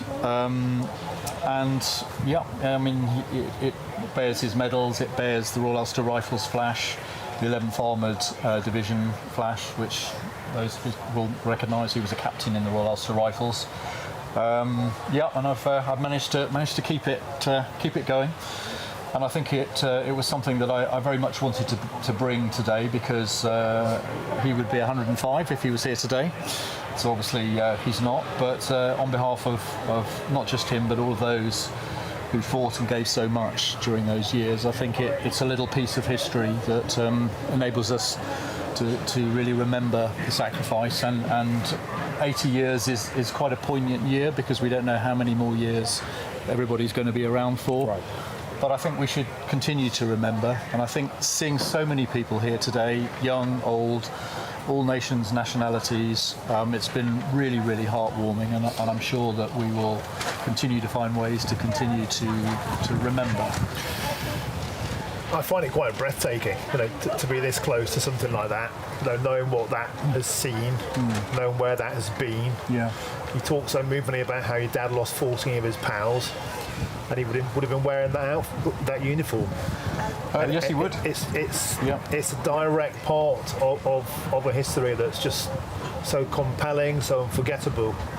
How moved have you been today, especially by youngsters looking on and getting really, really involved? We heard there about Prince George, but also just loads of kids in the audience today. I find that really, really touching, and we have to keep that spirit alive. Yeah, very, very moved today, and watching the parade higher up the Mall. So good to see so many of our armed forces who are incredibly stretched at the moment. So actually to see, you know, a good number of them here was tremendous. Personally, I found it very pleasing that we saw our Ukrainian friends marching there. As part of my day job, working with Capita Team Fisher, we train Ukrainians alongside our Royal Navy colleagues, and so it was very pleasing to see a small contingent of them marching with everybody else. So many young children, all straining for a picture, standing on the railings. I thought it was wonderful to see the police actually as well, who, to my mind, were all looking like real policemen, and were incredibly popular with the crowds, posing for photographs. It was just one of those typically British days that really made everybody feel good about being here. So many people turned out. So many people are still here now. So one of those days, I think, to remember. And Mark, from a British Legion point of view, our greatest generation inexorably are dwindling in numbers now. How many are left, and you know, how vital? I mean, I've had a couple of them on my show, and I can barely talk. I mean, they say never meet your heroes. Right. These guys are the genuine heroes of our country's entire history. Absolutely. I mean, they are the greatest generation, and they're called the greatest generation for a reason. But many of them are incredibly humble as well. So just being inside the palace this afternoon at the tea party, listening to some of their stories, although they are our guests of honour, they are our heroes, as you say, many of them actually don't see themselves in that way. And to the point that was raised a second ago, for many of our veterans, it's only been in recent years that they've started to tell their stories. Part of our job at the Royal British Legion is to make sure those stories, I think because of the trauma that people experienced, I think for many people it was internalised for many years. One of the veterans that was with us today, a guy called Joe Mines, 100 years old, lives in Essex. He came to the D-Day 80th commemorations last year. I remember him telling me then, not only was that the first time he'd returned to Normandy, he'd only just started to talk about what had happened. He's 100 years old. So I think we've all got a job, the Royal British Legion, but society at large, to make sure those stories are heard, to make sure young people do learn from those experiences. Because, as you say, those numbers are dwindling and dwindling fast, which is why I do think the 80th anniversary is such an important and poignant opportunity for us all. And John, how do you think your father would feel looking down on all this today and just seeing so many young people so switched on and so impassioned and just determined to keep that flame alive? I think he'd have a wry smile because he was a man of few words, and so I'm blowing the trumpet for him that he never blew himself. But I think he would be very honoured and very touched that so many people are still remembering this so many years later, and particularly on behalf of all of those friends of his who are lying in Commonwealth war graves. Young men. My dad was 24, some of his friends were younger, some were a few years older, but they were all young men. And I think he would be incredibly touched that it is still remembered, and for that reason and all the others that has been mentioned, I think we need to continue to remember. This isn't the end. Well, I'm blown away. I want to thank you. May I shake your hand? Thank you very much. Thank you for bringing this wonderful artefact in. It's just something you should treasure forever. I mean, I just feel honoured to have been in the presence of it. God knows how you must feel. That's your old man. And you, sir. Thank you, Martin. Absolutely brilliant. Gentlemen, thank you very much. Wow. Now, coming up, the Royals have hosted veterans in Buckingham Palace for a tea party today. This fellow was there. We'll have footage of all of that shortly. I'm Martin Daubney on GB News, Britain's News Channel. Thank you.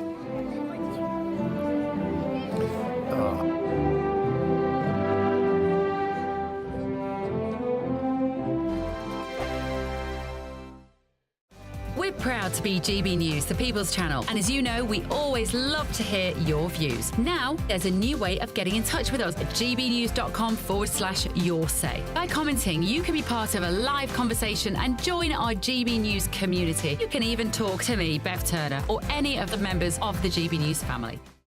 It's Patrick Christie's Tonight, and here we do things differently. It's explaining the absolute madness of this, doesn't it? It's explosive. I mean, this is very good. It's lively. 850. Your government sat there, Sean, and it did nothing. It's controversial. And the Middle East has been in turmoil since before I was born. It's everything you need to kickstart your evening. Everyone's had their Weetabix tonight. I love to see it. That's Patrick Christie's Tonight, weeknights from 9 p.m.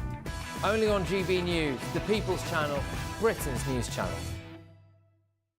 Hi, I'm Michelle Dewberry, and my show is your opportunity to cut through all the noise and dive in headfirst to some robust debates. Ideas clash. Situation, isn't it? No, Because the failure is... You're deliberately avoiding my point. Nothing's held back. And if you think this is the end of it, wait for more. And we do not shy away from the difficult stuff. Sometimes I want to shake people and say, if only you understood. So join me on Jubes and Kerr weeknights at 6 p.m, only on GB News, Britain's news channel. I'm Christopher Hope. From pop stars to politicians, I'll interview anybody in a pub who's got a political opinion. Join me every Friday on Spotify, Apple Podcasts, YouTube or gbnews.com, or wherever you get your podcasts. This is GB News, the People's Channel. Good Afternoon Britain isn't just about us. The wonderful thing about this programme is it's about everyone watching. It's an interactive programme. Well, there absolutely is something to see here, and we're going to be talking about it more. Whether it's breaking royal news, please bring us up to date. Or indeed a particularly punchy speech in the House of Commons. Very, very curious. We bring it to you live, and then we bring you live reaction as well. That's Good Afternoon Britain, weekdays from midday. Only on GB News, the People's Channel, Britain's news channel. This is Britain's Newsroom, where your voice matters. It's just astonishing. With expert analysis and honest opinion, we don't just keep you informed. We bring you unique perspectives you won't see anywhere else. Can't argue with any of that. When the news happens, it happens here. On Britain's Newsroom, weekdays from 9:30 a.m. Only on GB News. Mornings don't have to be tiresome, especially if you have the right company. Wake up to news as it happens, opinion and debate, and of course, a little bit of entertainment too. Because when the kettle's on, we're on. That's Breakfast on GB News, a show worth waking up for. Every morning from 6 a.m. Only on the People's Channel, Britain's news channel. We'll spread the news, you spread the word.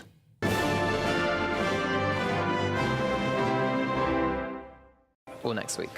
No, later on this week. Welcome back to Buckingham Palace, and the Sun has finally got his hat on for this very, very special GB News programme as we continue our coverage of VE Day celebrations up and down the country. Let's waste no time now across to Northern Ireland with Dougie Beattie, who's in Kilkeel. Dougie Beattie, welcome to the show. Tell us about festivities there in Northern Ireland. Well, Northern Ireland actually doesn't really celebrate VE Day till Thursday, but there is certain areas that do just that on May Day, and I'm in the fishing village of Kilkeel. It is absolutely beautiful. It's in the heart of the Mourns, and they really do go to town here. And with me is Diane Forsyth, the local MLA for this area. How important is events like this to this town? Well, thanks very much for coming to Kilkeel here in the Kingdom of Mourne. Events like this are absolutely central to everything that we love to do here. The Schomburg Society here in Mourne and Kilkeel take a central road and setting up tonight for a street tattoo, where we're commemorating the veterans on Victory in Europe Day 80th anniversary. So we're looking forward to a brilliant evening here. You can see all the rails. We're expecting people to start filtering in and the crowds building up to see a great night of commemorations. And how many special guests, and can you tell us how many or who those special guests are?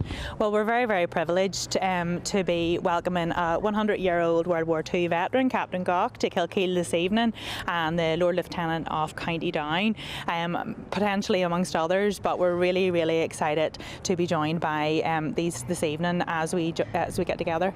Well, there you go. It all starts at about 7 o'clock here. There will be rehearsals from about, well, in the next 20 minutes or so going on here. And then it all ends with a huge firework display, lighting of a beacon and a 21-gun salute. Well, Dougie Beattie, the weather looks magnificent there, my old son. Have a fantastic time. We'll cross back to you later in the show. And now back here at Buckingham Palace, veterans have joined the royals for a tea party. In fact, I think it's just wrapped up. And joining me with the latest on that is GB News' royal correspondent, Cameron Walker. Cameron, welcome back. The sun has finally got its hat on. It's beautiful now, the best part of the weather here all day. You were here since the crack of dawn when it was, let's face it, a little bit brass monkeys. Yes, it's certainly warmed up now. I think also inside Buckingham Palace they've got got actual china teacups rather than the paper cup that we've got down here, but no matter at all. I mean, yes, the atmosphere, despite the cold and a little bit of rain as well, was spectacular. It didn't stop the fly past. I think you saw the royal family on the balcony there watching the magnificent Battle of Britain Memorial flight, the Lancaster bomber, fly over Buckingham Palace, getting a cheer from the crowd. But I think what was particularly poignant was at the tea party hosted by the King in the staterooms of Buckingham Palace in this very long corridor on the ground floor called the Marble Corridor. And decked out in Union flag bunting. But Prince George, who's only 11, Prince William and Catherine's oldest child, was there speaking to veterans. One of his first engagements, actually. It's not he doesn't do many, but he of course was speaking to that generation of World War II fighters, those veterans who won't be allowed around very much, sadly, for much longer. But what it does do is pass on those memories to the next generation, to Prince George as future king, as future head of state. And I think that image of a king and two future kings, William and George, being in that tea party will be quite something. And we just had Mark Atkinson in here from the Royal British Legion. He was with some of the aged World War II veterans, and he said they were so touched by Prince George, and what he said, that he was asking questions as any child would. Were you scared? Did you think you'd die? And they were so touched that he cared. And isn't it so important, Cameron, to have a young prince enthused, interested, energised about our greatest generation, setting that example for other children across the nation to follow suit and never, ever forget? Yeah, absolutely. And I think he certainly gets that ethos off of his parents, actually, because the princess inside was speaking to a lady who didn't fight in World War II, but she was evacuated from East London during the Second World War. And she had written a book about her experience about being evacuee in 1940. And the Princess of Wales was really interested in hearing about the book she'd written and actually asked for her to be sent a copy. So I think hearing those stories is something that probably does come naturally to Prince George. And as you say, Martin, seeing a 11-year-old interested could perhaps inspire his generation. We saw the young cadets march up the Mall here outside Buckingham Palace when the procession was going on in front of the royal family, including George and his two siblings, Princess Charlotte and Prince Louis as well. And I think that's a really lovely moment, seeing that generation come together. As 80 years ago, almost to the day, we saw the nation come together, united around the royal family, this focal point of Buckingham Palace and the crowds. And at the moment, Sir Keir Starmer is having a tea party with veterans at Downing Street, and the King, no doubt also Cameron Walker, will be rather happy to have a momentary distraction from perhaps some storm clouds, dare I say, a little rumblings of a battle within the royal family, because of course when you and I spoke on Friday evening, that astonishing interview with Prince Harry with the BBC, once again causing a furore within the royal family, the politics of the state being dragged in, and no doubt the King will be just delighted at the fact there are a few days just of enjoying pageantry. Yeah, I think so. And I think, to be honest, from what I could tell today, I think the royal family were really channeling that old famous wartime slogan of not never complain, never explain. That was the late Queen, sorry. Keep calm and carry on, I think is what the royals were doing in that moment. I think the focus for them was the veterans rather than the perhaps slightly troublesome son on the other side of the Atlantic. Superb stuff. And Cameron will be joining us later on in the show to keep us fully updated on all matters royal. Thank you, Cameron. Excellent as ever. Now, lots more coming up on today's show, including we'll be going live to the most northerly street party in the UK. What's not to love? But first, here's your headlines, and it's Tatiana Sanchez.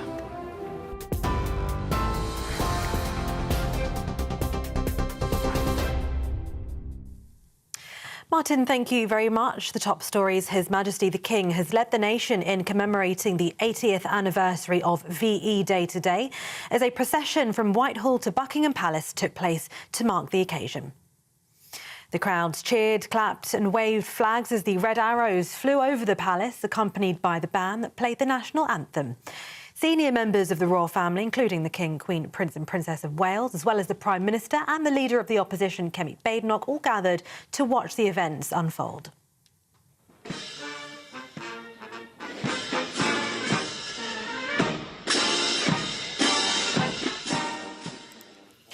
More than 1,300 military personnel were involved in the procession, led by the Household Cavalry and the King's Troop of the Royal Horse Artillery.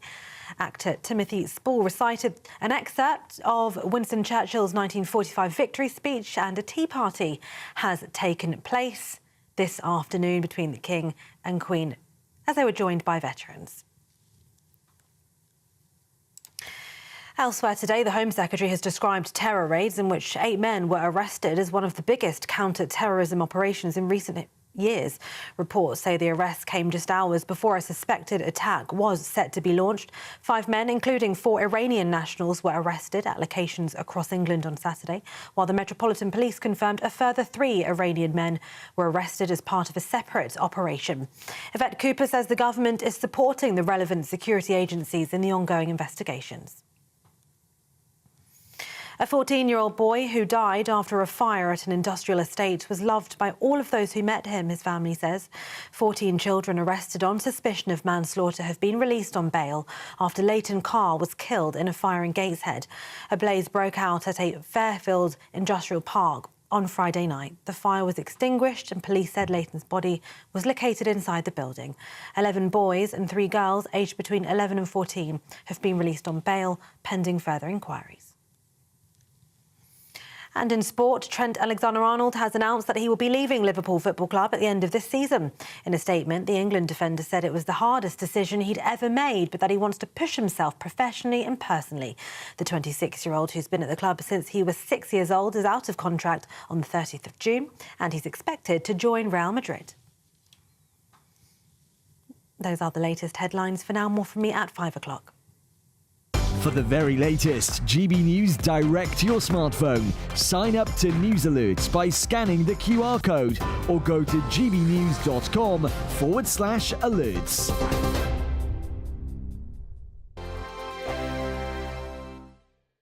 Good afternoon and welcome to your latest GB News weather forecast from the Met Office. The rest of Bank Holiday Monday will stay dry for most of us and there will be a little bit of late afternoon sunshine, but still a few showers across the far southeast and south of England, and that is courtesy of this occluded front that's just moving away into the English Channel. But high pressure will dominate for most of the UK, not just today but through much of the coming week.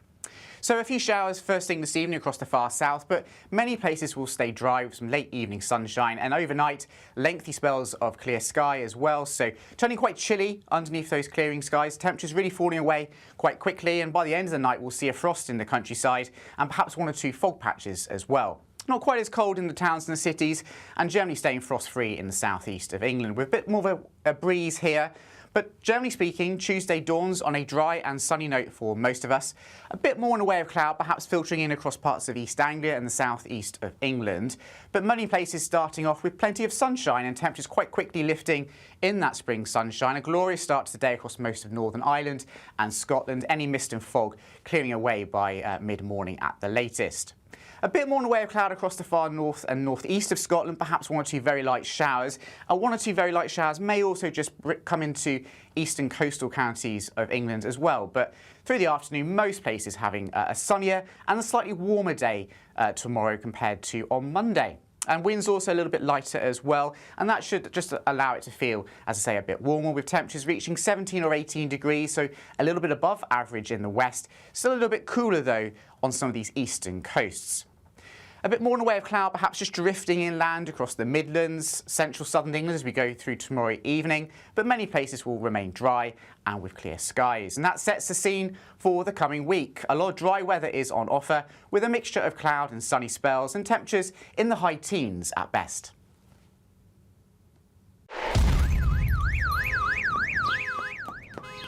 Crash Law 24 sponsors GB News Traffic and Travel Report. Good afternoon. This is the latest AI travel news from gbnews.com. Motorists should proceed with caution on the A68 near the Juniper Lea Inn due to a petrol spillage. Congestion persists in Wales on the M4 eastbound between junctions 46 Llangefferlach and 43 Llandersea. In North Lincolnshire, there are delays on the A160 westbound due to a broken down vehicle, with 1 lane closed. A collision on the A34 northbound entry, slip from the A4 in West Berkshire, has led to lane closures. In Kent, congestion persists on the A21 northbound between junctions with the A262 and A228. For more travel news, go to gbnews.com. Crash Law 24 sponsors GB News Traffic and Travel Report.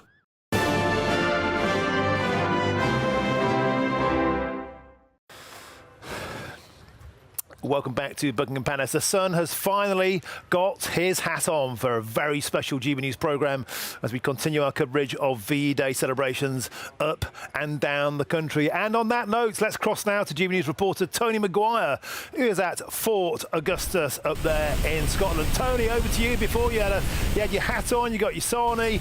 Tell us more about the revelry north of the border.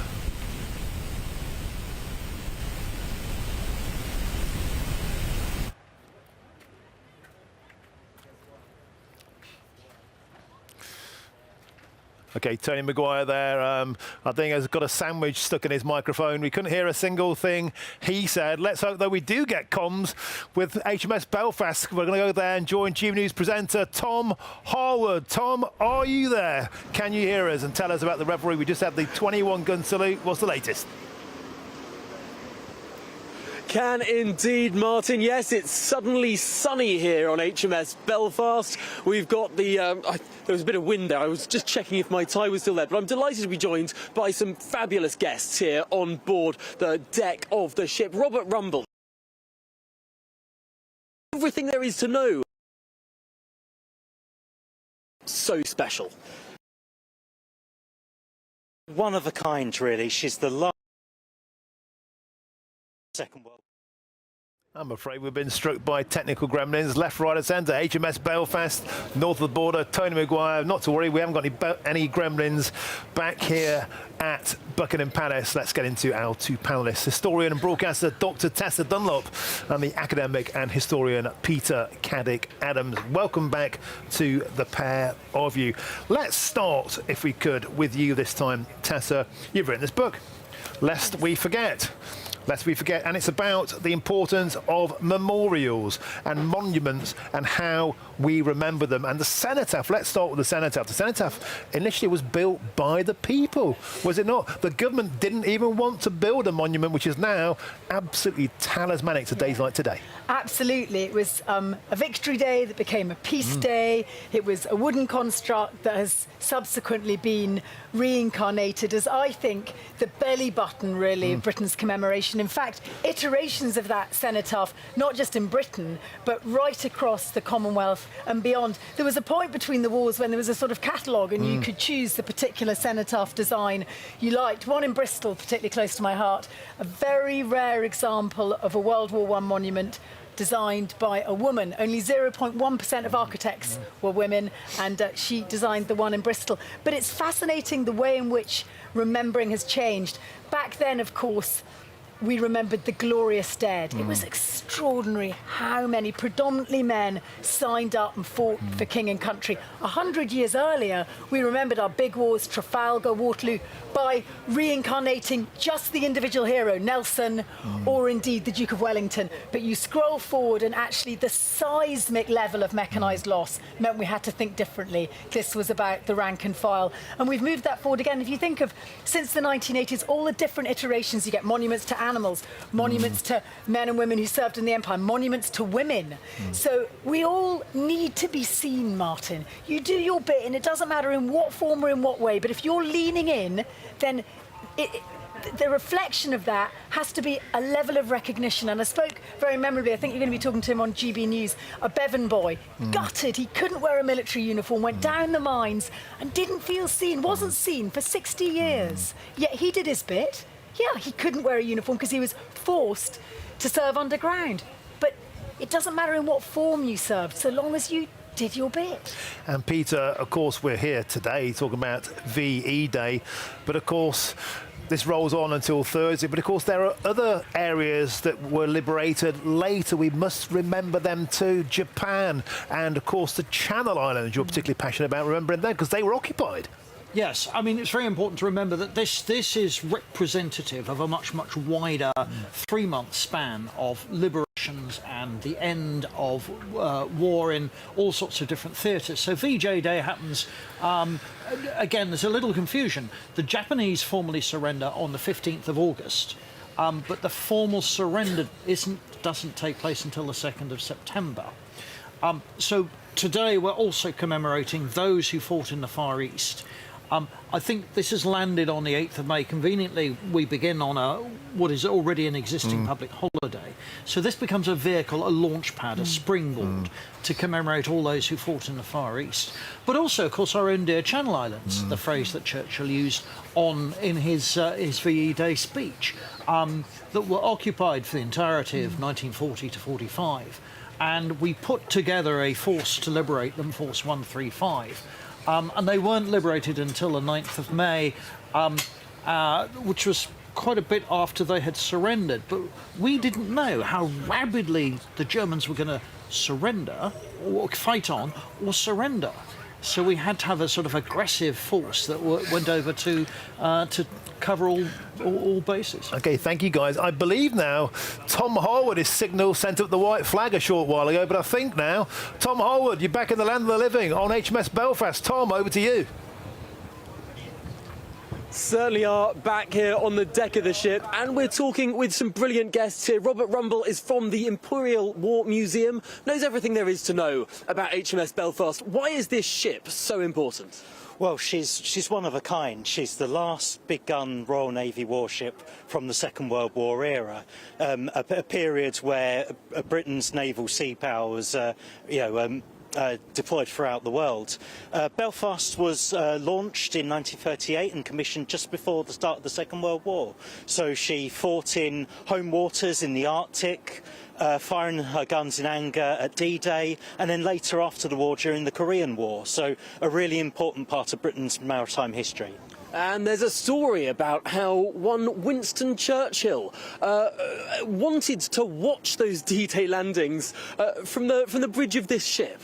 Yeah, that's correct. So Churchill, the maverick that he was, wanted to be there on the front line on D-Day, and this caused a lot of disquiet amongst the Joint Chiefs of Staff, who feared that at best Churchill would meddle with the plans and at worst would present the ship as a target to the Germans.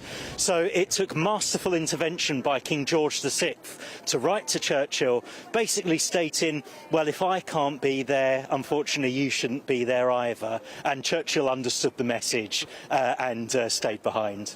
No, an absolutely miraculous story. I mean, I can't quite imagine Winston Churchill being there in the English Channel watching those landings physically. We're going to move on now briefly to Sebastian and Alexander. Now, you guys are Marine cadets, and you've been here on the ship all day. What's been going on here? So today we've been on the ship, and so we all got here, and there are lots of celebrations, and then we all went round, had a look around the ship, and then the guns went off, of course, and we saw the fly past, and yeah, all of this together with the staff and all of us, and so yeah, we were part of that today, and it was very good. So. And what's it meant to you? So I think it's really important that we remember all of the people that fought during the Second World War, and also in the D-Day landings, of course, which this ship took part in. And so those who died and those who are still living, it's really important we remember them. And this service they've done for our country is phenomenal. No, brilliant stuff. Robert, how important is it for sort of living museum ships like this? Well, I suppose this is sort of a one-of-a-kind HMS Belfast, but being able to sort of physically teach and show and live through what people in the Second World War would have seen. Yeah, historic ships like Belfast are so important to Britain's history. You know, we're an island nation, wedded to the sea, and visitors to Belfast can learn what it was like for the crew. They can explore the important spaces around the ship, discover the crew, and investigate the conflicts that Belfast took part in. So all in all, it's a well-rounded historical journey and a lot of fun exploring the ship as well. Fantastic stuff. Well, Sebastian, Alexander and Robert, thanks so much for being with us here live on GB News. Back to you, Martin, at Buckingham Palace. Tom Harwood, excellent report. And just to repeat again, HMS Belfast really is a magnificent piece of living, breathing history. Get your kids there. They'll have their life frightened out of them. That's why I took mine 3 times. Now, moving swiftly onwards, if you're in search of some holiday sun this year, here's the forecast for some of the top European destinations. Ready to soak up that holiday sunshine? Won't we need some cover? No worries. All sorted. All Clear Travel Insurance sponsors GB News Travel Destinations Forecast.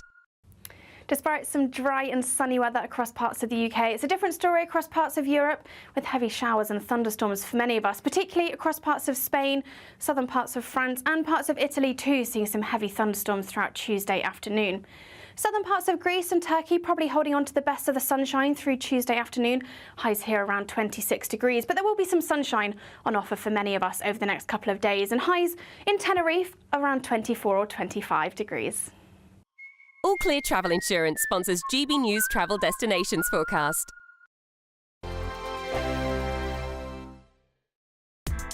Join me, Nana Akweer, for an informative, interactive news programme with a difference. It's fun. No, you didn't say that, Dave. I'm so surprised. I think there's an element of truth to that. Join me from 3 p.m. every weekend, only on GB News, Britain's news channel. GB News Breakfast, every day from 6 a.m. Do you know that Gladiators is the TV show most likely to get you thinking about moving, about exercising? Well, who better to talk to us about than Gladiator and Olympian Montel Douglas? Good to see you this morning, Montel. What way does Gladiators work in getting people to move?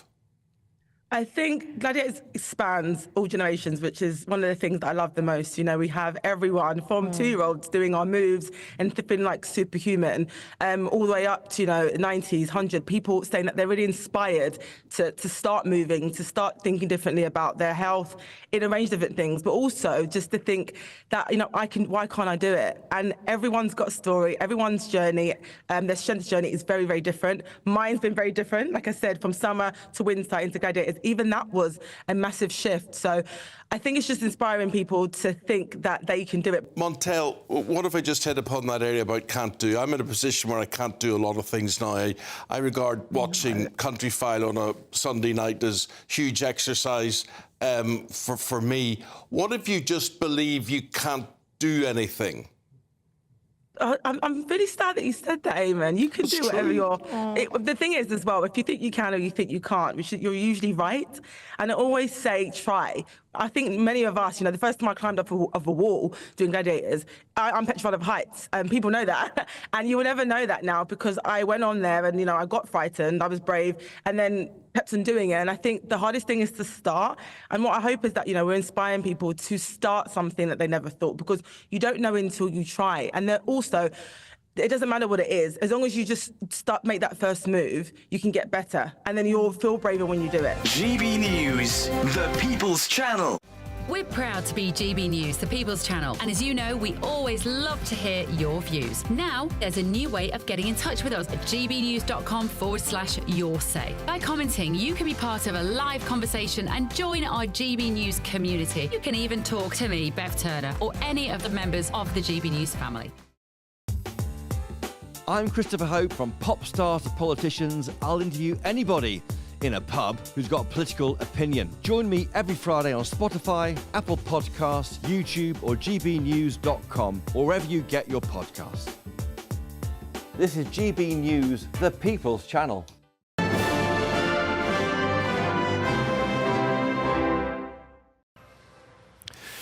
Well, GB News' own Patrick Christys has been soaking up the atmosphere in Leicestershire, the home of the pork pie. Welcome to Ye Old Pork Pie shop here in Melton Mowbray. This is the home of the pork pie. It doesn't get much more British than this, does it? 1851 this place has been standing since.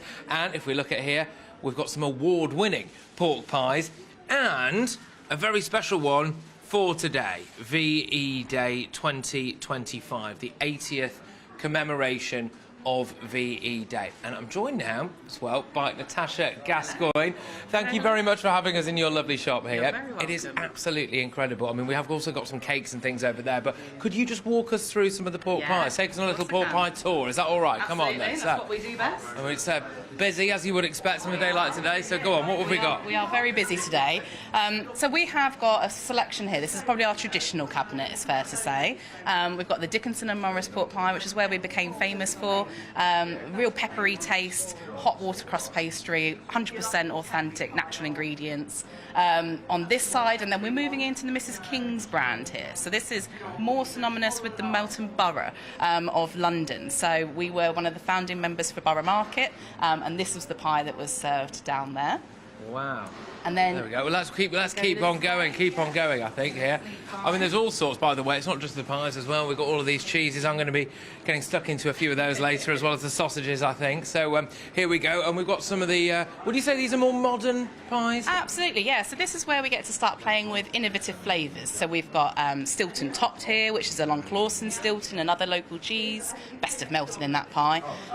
This one is one that was developed by our baker Peter. So cheddar cheese and chili jam layered pie. My personal favourite, that one, if you like a bit of a kick. We've got pickle topped, cranberry topped, and then we've got a new picnic pleaser over here, which has just launched into some of the supermarkets. Absolutely amazing. Well, we'll keep going on down because, I mean, just some amazing pastries and quiches and all of that stuff here as well, haven't you? So, but also the Union Jack there, the Union flag, and it is, I think, an incredibly patriotic place here. So it means a lot, I think, for the town, doesn't it, to be commemorating VE Day, the 80th anniversary. It does. It's wonderful. And, you know, you've already pointed out, 1851 we've been going. Wow. So we've been serving the nation with our pork pie since then. It's true to say, you know, you can't have a picnic without a pork pie. Yeah. So, you know, we'll be doing the nation proud, I hope, today. Absolutely. You certainly are. Well, thank you very much again for your time. And if you are ever in Melton Mowbray, it would be very silly of you not to come here to the old pork pie shop. And I believe, by the way, you can order it online if you're not actually here in person. Is that right? You absolutely can, yeah. So if you are missing out on the celebrations today,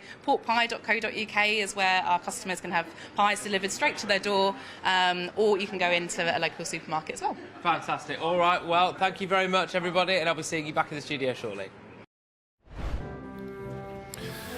Patrick Chris is tonight back at 9 o'clock. Much more meaty treats on that show. Now stick with us. We'll be crossing live to all over Britain as we mark 80 years of V-Day here from the magnificent surroundings of Buckingham Palace. The sun has finally got its hat on. With me, Martin Daubney on GB News. And now it's time for your magnificent weather.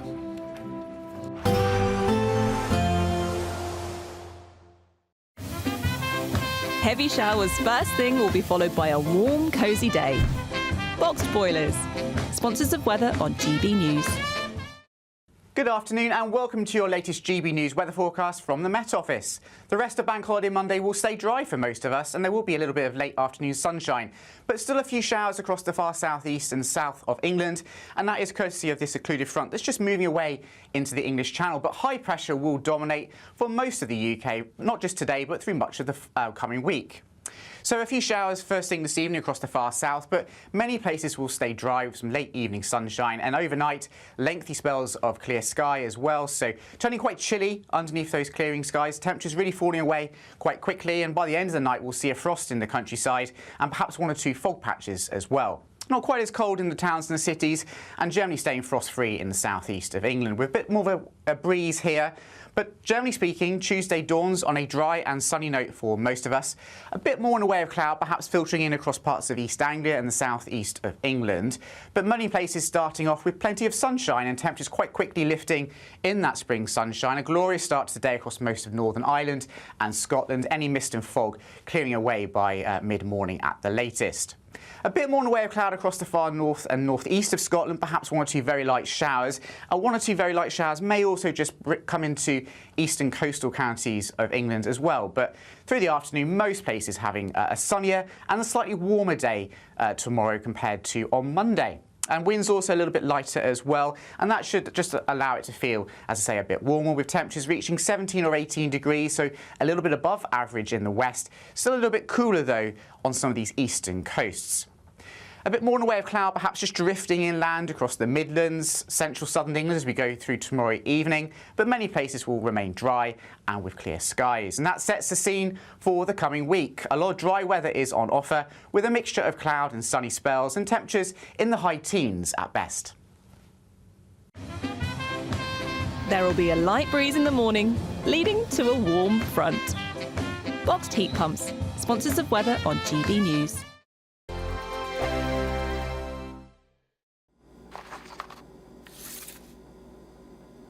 Crash Law 24 sponsors GB News Traffic and Travel Report. Good afternoon. This is the latest AI travel news from GBNews.com. Road users are experiencing disruptions on the A9 southbound after Tor due to a vehicle fire. It's advisable to seek alternative routes as journey times are longer than usual. In Cambridgeshire, there is congestion on the A1 southbound between the A47 and the junction with the A605, causing a 10-minute delay. The A38 southbound in Staffordshire between Burton-upon-Trent and the A5-121 is experiencing delays of 50 minutes following a road traffic collision, with lane closures anticipated to clear by 6:30 this evening. Travellers are advised to plan ahead and allow extra time for their journeys. Stay up to date at gbnews.com for more travel news. Crash Law 24 sponsors GB News Traffic and Travel Report. You could be the next big winner on the road in this brand new Elnag Baron 560 motorhome, courtesy of Marquis Leisure. Imagine the fun you could have in this luxurious home from home worth over £67,000. We'll also give you £5,000 in tax-free cash to make your next getaway a great one. And it could be all yours. For another chance to win the lot, text WIN to 63225. One entry costs £2.50 plus one standard network rate message. Or text bonus to 63225. 5 entries cost £5 plus one standard network rate message. Go to gbnews.com/win. Entries start at £2.50. Call 0903 686 3232. Calls cost £2.50 plus your network access charge. Or post your name and number to GB13 PO Box 8690 Derby DE1 9TT. UK only. Entrance must be 18 or over. Lines close at 4 p.m. on the 6th of June. Please check the closing time if listening or watching on demand. Good Afternoon Britain isn't just about us. The wonderful thing about this programme is it's about everyone watching. It's an interactive programme. Well, there absolutely is something to see here, and we're going to be talking about it more. Whether it's breaking royal news, please bring us up to date, or indeed a particularly punchy speech in the House of Commons. Very, very curious. We bring it to you live, and then we bring you live reaction as well. That's Good Afternoon Britain, weekdays from midday. Only on GB News, the People's Channel, Britain's news channel. Mornings don't have to be tiresome, especially if you have the right company. Wake up to news as it happens, opinion and debate, and of course, a little bit of entertainment too. Because when the kettle's on, we're on. That's Breakfast on GB News, a show worth waking up for. Every morning from 6 a.m. Only on the People's Channel, Britain's news channel. We'll spread the news, you spread the word.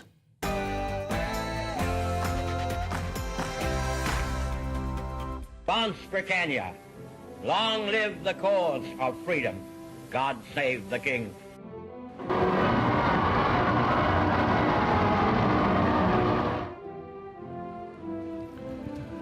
And 80 years ago today, the guns finally fell silent across Europe and a weary Western world dared to breathe again. It's Victory Day in Europe Day. And good afternoon, it's 5 p.m. on Monday the 5th of May. And welcome to a very, very special edition of the Martin Daubney Show here on GB News. We're broadcasting for you live at Buckingham Palace. A right royal load of sunshine has finally broken through the clouds. And across Britain we'll be celebrating as our great nation celebrates and remembers Victory in Europe Day 80 years ago. And early today, the red arrows thundered over Buckingham Palace just above us, painting the sky red, white and blue with their signature trails. And the royal family watched on from the balcony to the delight of thousands in the cheering crowd below.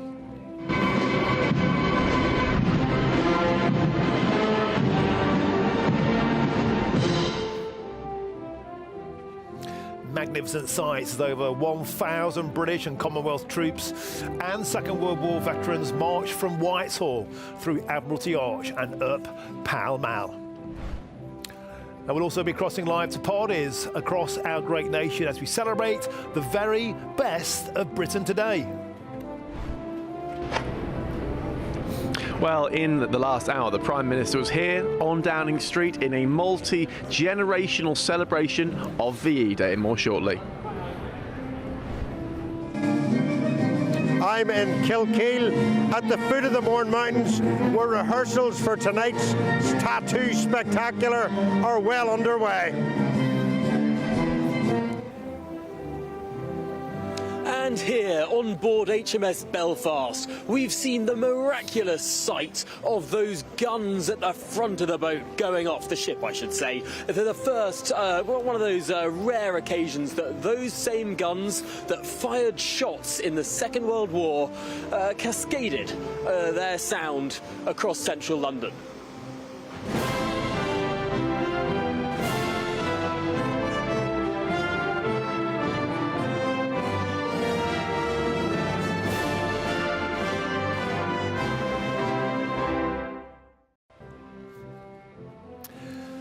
Welcome to the show. It's been a deeply moving, rousing and emotional day today here at Buckingham Palace. We've seen thousands of servicemen traipse past. We've seen the royal family wave on. We've had veterans inside Buckingham Palace having a tea party, veterans at Downing Street having a tea party, and the party's just getting started across Britain. We'll bring you full updates on that throughout the rest of this show. Get in touch. What have you been doing today? Send us your pictures. I want to see your cake. I want to see your bunting. I want to see your cup of tea. Well, it's 5 o'clock, maybe something a touch stronger. Get in touch, GBNews.com/your say. But now it's your news headlines, and here's Tatiana Sanchez.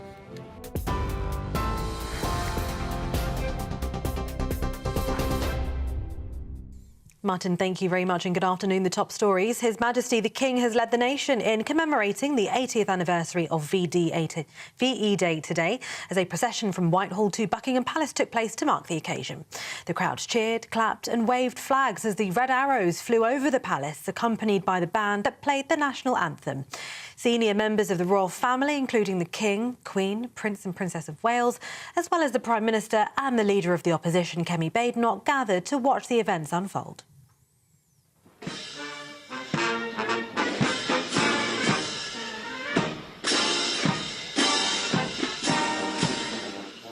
More than 1,300 military personnel were involved in the procession, led by the Household Cavalry and the King's Troop of the Royal Horse Artillery. Actor Timothy Spall recited an excerpt of Winston Churchill's 1945 victory speech, and a tea party's taken place with the King and Queen, joined by veterans. And Sir Keir Starmer was greeted with applause from guests as he joined the VE Day street party in Downing Street. The Prime Minister, joined by his wife Lady Starmer, walked out of Number 10 holding a plate of cakes, which he then handed out to some of the guests. In other news, the Home Secretary has described terror raids in which 8 men were arrested as one of the biggest counter-terrorism operations in recent years. Reports say the arrests came just hours before a suspected attack was set to be launched. 5 men, including 4 Iranian nationals, were arrested at locations across England on Saturday, whilst the Metropolitan Police confirmed a further 3 Iranian men were arrested as part of a separate operation. Yvette Cooper says the government is supporting the relevant security agencies in the ongoing investigations. President Donald Trump has ordered the rebuilding and reopening of Alcatraz prison. The president said the prison should house America's most ruthless and violent offenders, adding that in times past, we did not hesitate to lock up the most dangerous criminals and keep them far away from anyone they could harm. Leading Democrats said the proposal was not a serious one. The maximum security facility, also known as The Rock, was closed in 1963 and it's currently operating as a tourist site. Meanwhile, speaking overnight, the president said he'd had many meetings with countries on trade, including China. The president also announced a 100% tariff on all films produced outside of the US, saying that America's film industry is dying a very fast death. He described it as a national security threat due to messaging and propaganda. Elsewhere, officials say Israel has approved a plan to capture all of the Gaza Strip and remain there indefinitely. The newly approved offensive plan would move Gaza's civilian population southward. The plan includes distributing aid, though supplies will not be let in yet. That comes after Israeli Prime Minister Benjamin Netanyahu has vowed to retaliate against the Houthis after the group launched a missile attack on the country's main international airport yesterday. In a video posted on X, Netanyahu threatened strikes against the group, saying, "We attacked in the past, we'll attack in the future." A 14-year-old boy who died after a fire at an industrial estate was loved by all of those who met him, his family says. 14 children arrested on suspicion of manslaughter have been released on bail after Leighton Carr was killed in a fire in Gateshead. The fire was extinguished and police said Leighton's body was located inside the building. 11 boys and 3 girls aged between 11 and 14 have been released on bail pending further inquiries. Jury selection for musician Sean Diddy Combs' sex trafficking trial's begun in New York. Prosecutors and the defence aim to screen up to 150 people before opening statements are given on the 12th of May. Diddy faces charges of sex trafficking and prostitution that allege he coerced women into prolonged sexual activities that he called freak-offs. He's denied all the charges against him and has rejected a plea deal. And in sport, Trent Alexander-Arnold has announced that he will be leaving Liverpool Football Club at the end of this season. In a statement, the England defender said it was the hardest decision he'd ever made, but that he wants to push himself professionally and personally. The 26-year-old, who's been at the club since he was 6, is out of contract on the 30th of June and is expected to join Real Madrid. And those are the latest headlines for now. More from me in half an hour.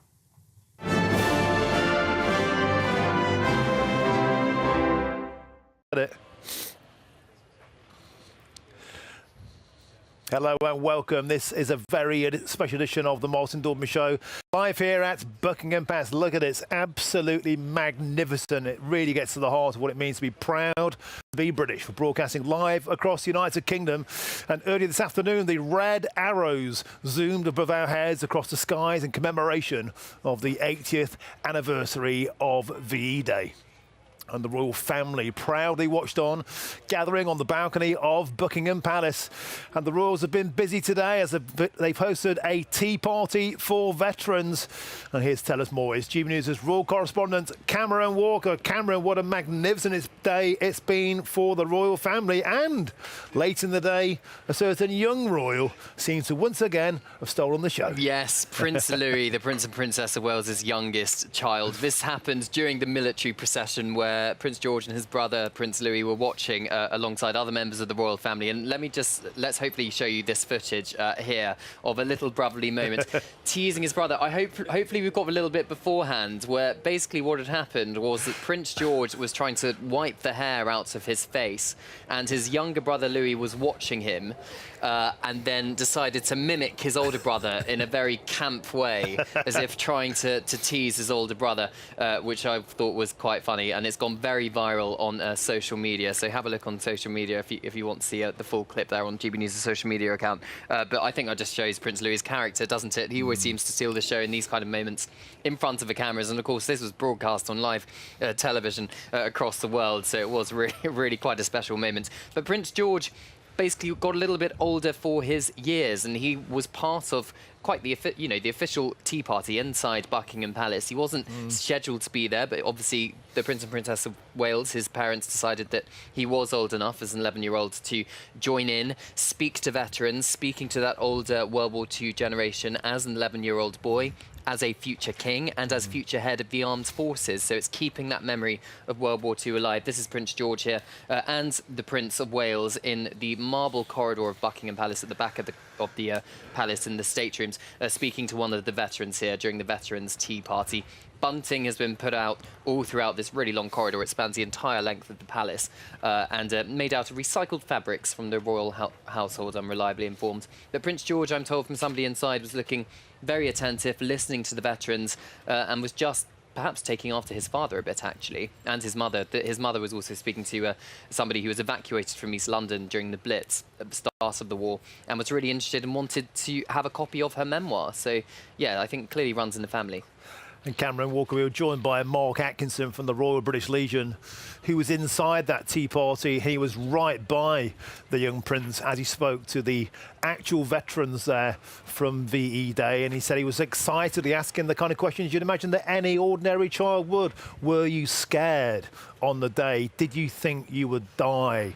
How do you remember it? Just being relatable, being ordinary and being a role model for millions of other British children looking on, take an interest in our greatest generation so we never ever forget their magnificent achievements. And I think that's what it's all about, isn't it? And it is the royal family leading their generation in remembering something such as this. And we saw the young cadets process past Buckingham Palace and past the royal family earlier on today, and it is that next generation. Prince George, of course, also has been taking part in volunteering with the Scouts during the coronation a couple of years ago. His mother as joint president of the Scouts, the Princess of Wales. So it's inspiring that next generation to keep the memory of veterans alive. We see the King here on your screens talking to another veteran inside the Tea Party to make sure that it is never forgotten, the sacrifices they made to keep this country great and to fight for our freedom. And Cameron Walken, as we spoke on Friday, you know, Prince Harry giving that bombshell interview to the BBC, once again bringing politics into the royal family. No doubt King Charles there, we can see, is delighted just to have 4 days of pageantry to push that to one side for a while. Yes, I'm sure he's channeling the ethos of that World War II slogan, keep calm and carry on. I think it's probably what the royal families were doing. His focus very much today was on the veterans. Perhaps his focus will be on Prince Harry another day if that just keeps rolling on. Prince Harry, of course, seeming very determined to write to the Home Secretary. We'll see if that letter comes to fruition. Well, Cameron Walker, you've done great reporting today, as ever. Superb. Thank you very much, my friend. Always an absolute pleasure. Let's cross now to GBNews reporter Adam Cherry, who's on Downing Street. Adam Cherry, the tea, the soreness, the sympathy were flowing. The Prime Minister, Keir Starmer, having a tea party with veterans. I can see it still rocking on there behind you. Tell us more.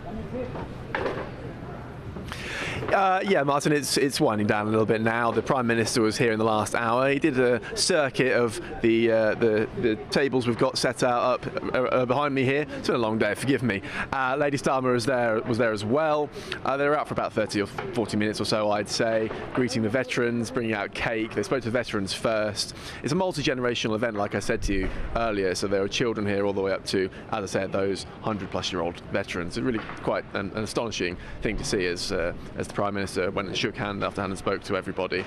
And, you know, I think like you, I and everyone else who was here today, Martin, all the thousands of us were not only impressed with the pageantry and the celebration, but also the fact that the weather more or less held out. It was looking touch or go here about an hour ago, but now the sun's out, and I think it added to the celebration. So there was band playing, dancing, music, and sort of a good atmosphere. Of course, the Prime Minister is facing several political tests from tomorrow onwards, as usual. It's back to business as usual, but for now it's more of a celebration.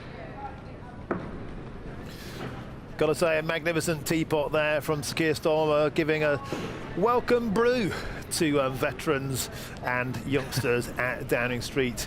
No doubt, again, grateful that we can have a little bit of pageantry, because there, of course, is a political storm brewing after those local elections. A difficult weekend for the Labour Party. But for now, it's tea and sympathy at Downing Street. Adam Cherry, magnificent. Thank you very, very much, as ever.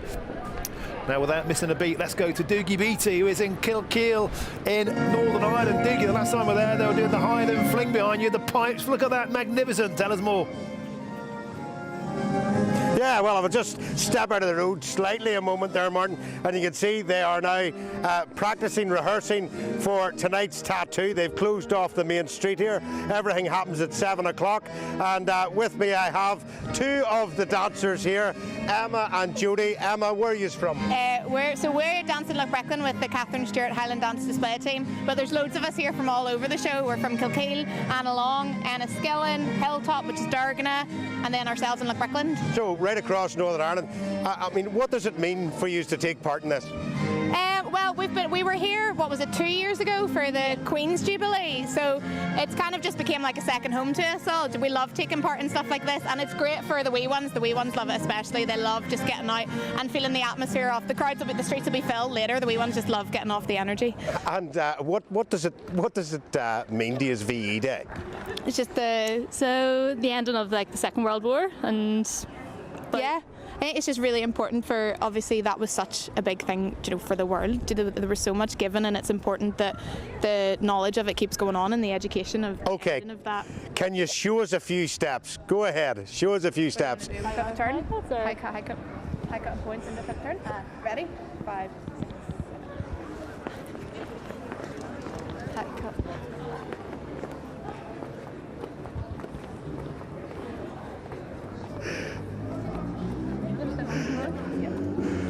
Well, there you go. Thank you very much, girls. I'll allow you to go back to your troop now, and please have a good night and a safe night, and really enjoy yourself. And there you are. It's so important to teach the young people about VE Day, and organisations like this do exactly that. They let people know what their forefathers went through to keep democracy going inside Europe itself. And it is events like this, Martin, that are so important to teach them and to let them know the sacrifices that they all made. Well, Diggy Beatty, you're not quite off the hook yet. You got those two ladies to dance. What about you, mate? Can you channel your inner Michael Flatley? Give us some feeder flames, mate. I knew you were going to say that. I knew you were. The answer's no. I've been in padloads. I've done lots of stuff. I ain't doing that. Diggy Beatty, maybe later on, maybe once the drink starts flowing, you might give us the old feeder flames. Diggy Beatty, always an absolute pleasure to have you on the show. Magnificent scenes there from Northern Ireland. Thank you very, very much. Great stuff. Now let's bring in the historian and the broadcaster, Dr. Tessa Dunlop, and also the academic and historian Peter Caddick-Adams with me in the studio. Buckingham Palace all afternoon. Thank you very much. Welcome back. Tessa, you want to talk about Northern Ireland and the importance of World War II and memorials there, didn't you? Yeah, interestingly, so part of the book research was going to Northern Ireland. I felt insecure almost, embarrassed about my lack of knowledge, what happened in the province historically, how it ties to us, how the conflict, they're 30 years now in peace, but how they have commemorated war. And I was fascinated to discover that actually there was no conscription in World War II in Northern Ireland for security reasons. And in many ways, the Unionist community, particularly looking to what they see as their blood sacrifice, the Battle of the Somme in World War I, and they vigorously remember that much more prominently. And World War II for them is something that the whole community shares in more, that politically is seen as less conflicted or difficult for them as part of Britain's nations and regions. And I found it just, endlessly fascinating. And also how brave that part of the United Kingdom is, the way in which they've moved forward from really a conflict where our armed forces were serving for more than 30 years. And also, of course, a way of forging and remembering that link between the royal family and Northern Ireland. United Kingdom, of course. Peter, you were keen to talk about Field Marshal Montgomery, one of the huge heroes of World War II. Of course, the statue today was marched past by the regiments earlier on today. Monty, still the heart and rock of the British Army, really. And, of course, his finest moment came yesterday when he took the surrender of the German armed forces in northern Germany, in Holland and places like that. And that's really what we tip our caps to, or berries in his case. You know, he is still the heart of the British Army, and that was his sort of finest hour and his great achievement. And between then and the 8th of May, there is a sort of arrangement and tidying up of different surrenders of the German armed forces. It's messy, it's scrappy. There are surrenders here and there, but that's the first big one that really we sit up and take notice. And of course, it's the one that really matters for the Brits. Good old Monty. There's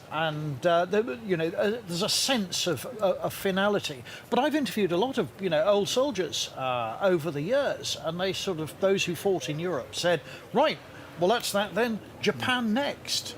Do you know what? And there was no sense that the war would end in 3 months' time. They thought it would go on to 1946. If you think of the scale of the devastation, the havoc wreaked from the Blitz in Britain right through the carpet bombing in Germany, onwards into Eastern Europe, it is staggering how the continent and Britain rose like a phoenix from the flames. And the Bomber Command Memorial, which isn't far from where we're sitting now, hugely conflicted, of course, because of the extent to which we bombed Germany. It's been, I think, graffitied for 8 years in a row. The only break that was given to it was during the COVID pandemic. But really, sometimes when you look at what's happening in Ukraine, the only way that I find a kind of silver lining or take heart is that humanity can go right to the brink and seemingly come back again.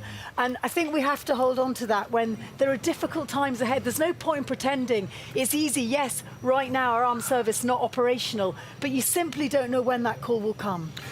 No, and I mean, it's a very, very good way of looking back at 80 years to look at it through the lens of Ukraine. There, but for the grace of God, are we. And they are going through this awful mess that the United Kingdom experienced at first hand 80 years ago. And we wonder what it was like. And you only have to turn on the television sets. And that's the relevance now of looking at all of this. It's important to hold on to that. Yeah. Beautiful stuff. Thank you very much, Peter and Tessa. Excellent as ever. Thank you. Now, coming up, we'll be crossing back to HMS Belfast for the VE Day celebrations on the majestic ship with our able seaman, Tom Harwood. That's with me, Martin Daubney, on GB News, Britain's news channel.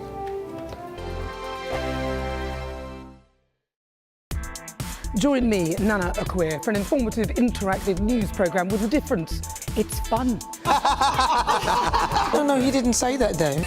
I'm so surprised. I think there's an element of truth to that. Join me from 3 p.m. every weekend, only on GB News, Britain's news channel. The royal family is an enduring symbol of tradition, unity and pride for Britain. At GB News, we celebrate what makes this country great. In our new royal newsletter series, you can join me, Cameron Walker, for Inside the Palace, an exclusive look every week that takes you beyond the gates and brings you the very latest from those at the heart of the monarchy. Never miss a royal moment again. Sign up now. Go to gbnews.com/royal newsletter and get the latest straight to your inbox. We're proud to be GB News, the People's Channel. And as you know, we always love to hear your views. Now, there's a new way of getting in touch with us at gbnews.com/your say. By commenting, you can be part of a live conversation and join our GB News community. You can even talk to me, Bev Turner, or any of the members of the GB News family. It's Patrick Christie's Tonight, and here we do things differently. It's explaining the absolute madness of this, doesn't it? It's explosive. I mean, this is very good. It's lively. 850. Your government sat there, Sean, and he did nothing. It's controversial. And the Middle East has been in turmoil since before I was born. It's everything you need to kickstart your evening. Everyone's had their Weetabix tonight. I love to see it. That's Patrick Christie's Tonight, weeknights from 9 p.m.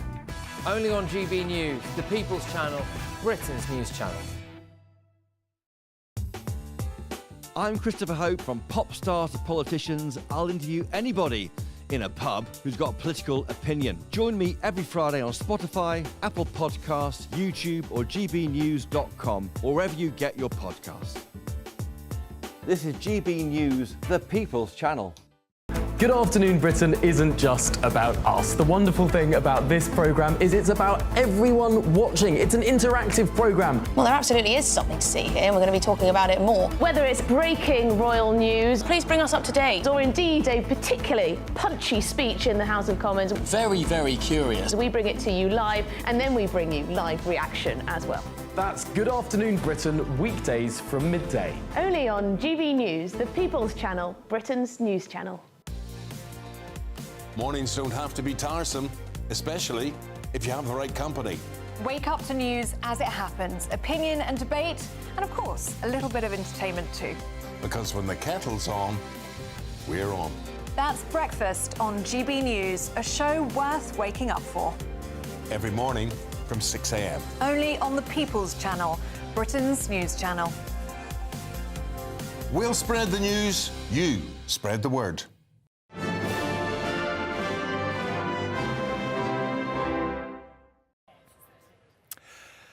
And welcome back to a sun-kissed Buckingham Palace for this very, very special GB News programme as we continue our coverage of VE Day celebrations up and down this beautiful nation. And let's cross now to HMS Belfast and join GB News presenter Tom Harwood. Tom, you've been aboard that magnificent vessel all afternoon. Tell us what's going on now.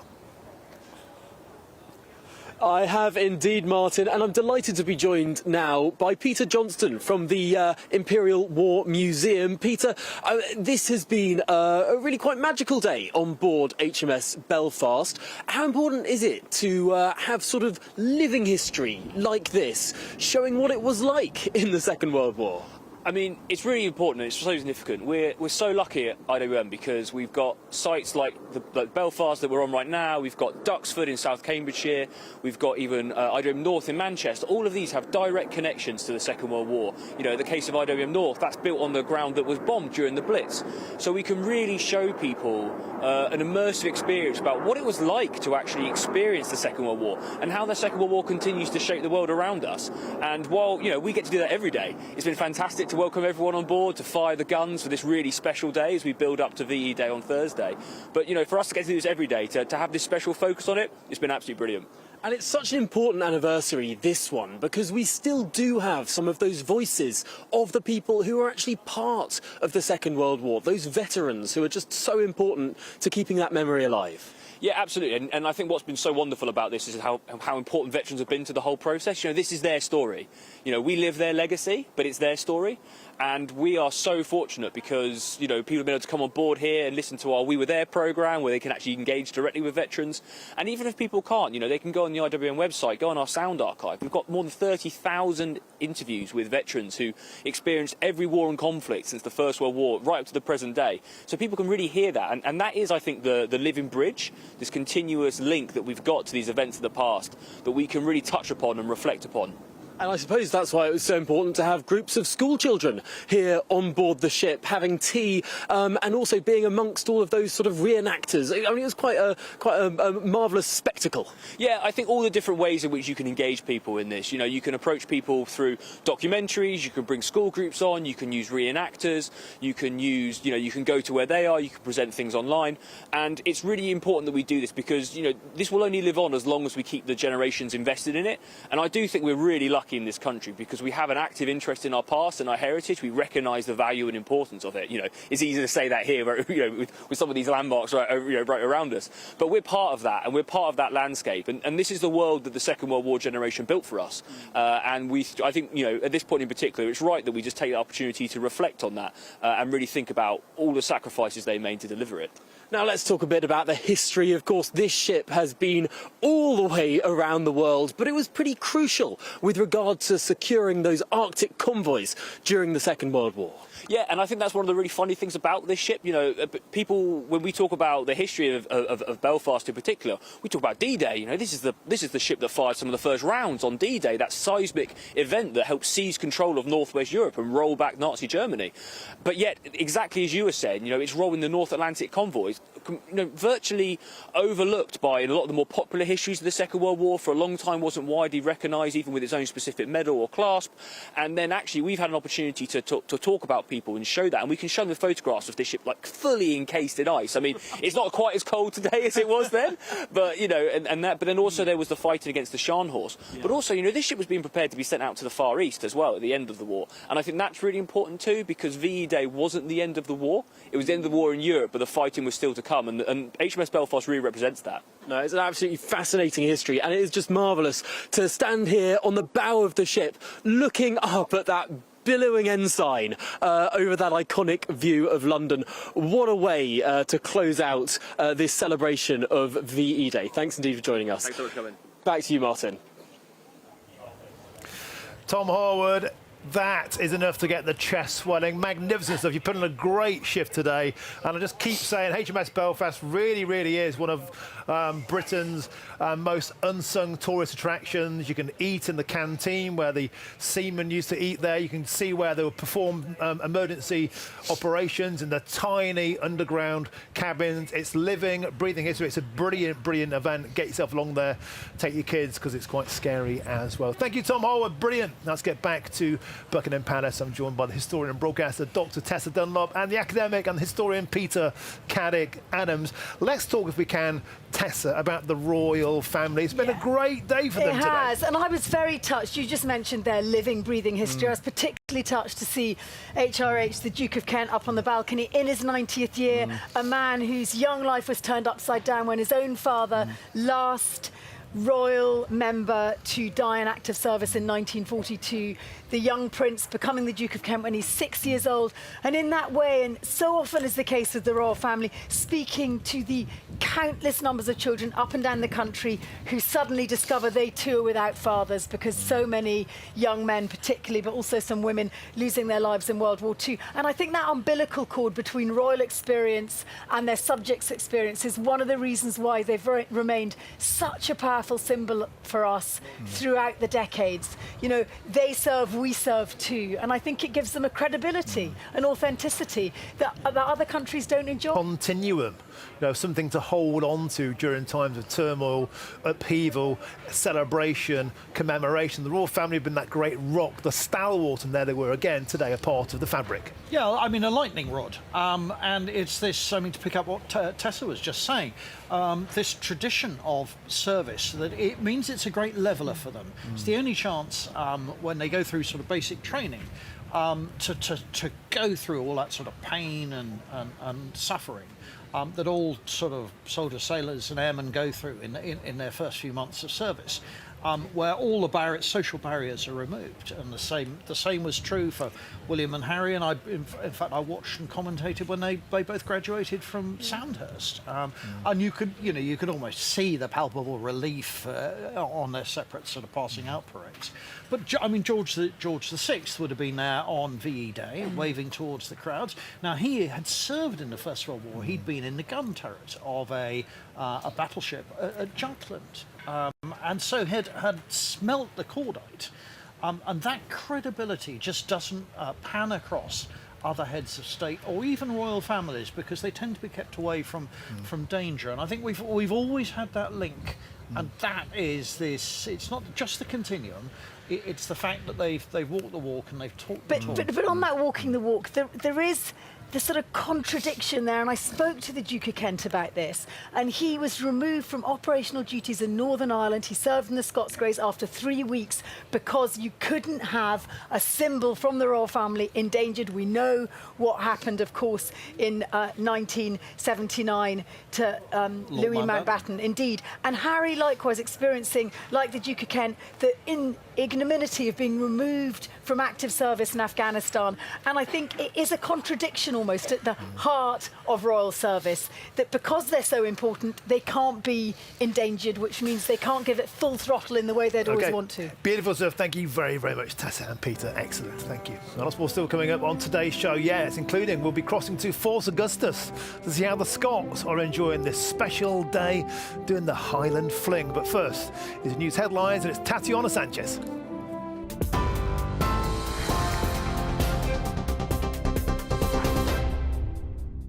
Martin, thank you very much. The top stories. His Majesty the King led the nation in commemorating the 80th anniversary of VE Day as a procession from Whitehall to Buckingham Palace took place to mark the occasion. The crowd cheered, clapped and waved flags as the red arrows flew over the palace, accompanied by the band that played the national anthem. Senior members of the royal family, including the King, Queen, Prince and Princess of Wales, as well as the Prime Minister and Leader of the Opposition, Kemi Badenoch, all gathered to watch the events unfold.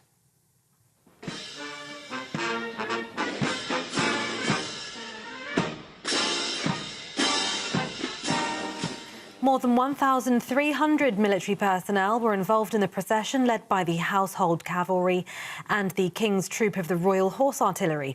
Actor Timothy Spall recited an excerpt of Winston Churchill's 1945 victory speech, and a tea party's taken place with the King and Queen, joined by veterans. And Sir Keir Starmer was greeted with applause from guests as he joined the VE Day street party in Downing Street. The Prime Minister, joined by his wife Lady Starmer, walked out of Number 10 holding a plate of cakes, which he then handed out to some of the guests.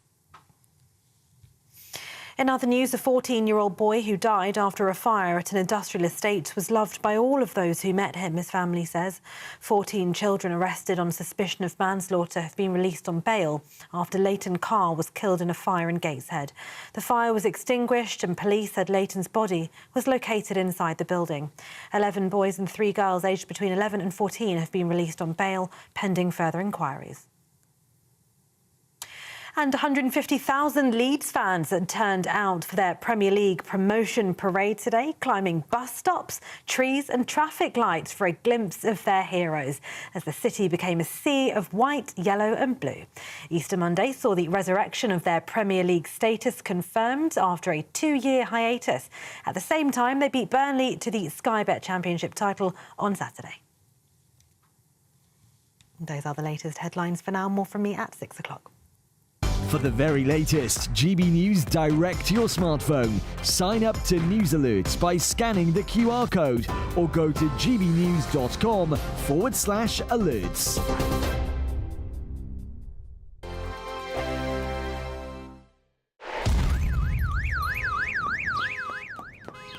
Crash Law 24 sponsors GB News Traffic and Travel Report. Good afternoon, this is the latest AI travel news from gbnews.com. Traffic congestion is causing significant delays on key routes. The M4 eastbound between junctions 46, Langiverlaag, and 43 Landarcy is experiencing heavy congestion. The M6 southbound in Lancashire from junction 36 to 35 faces a 40-minute delay due to traffic.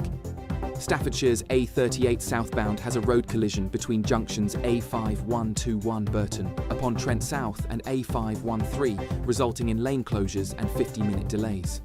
A broken down vehicle on the M5 northbound between junction 23 and 22 in Somerset is causing one-lane closure. For more travel news, go to gbnews.com. Crash Law 24 sponsors GB News Traffic and Travel Report.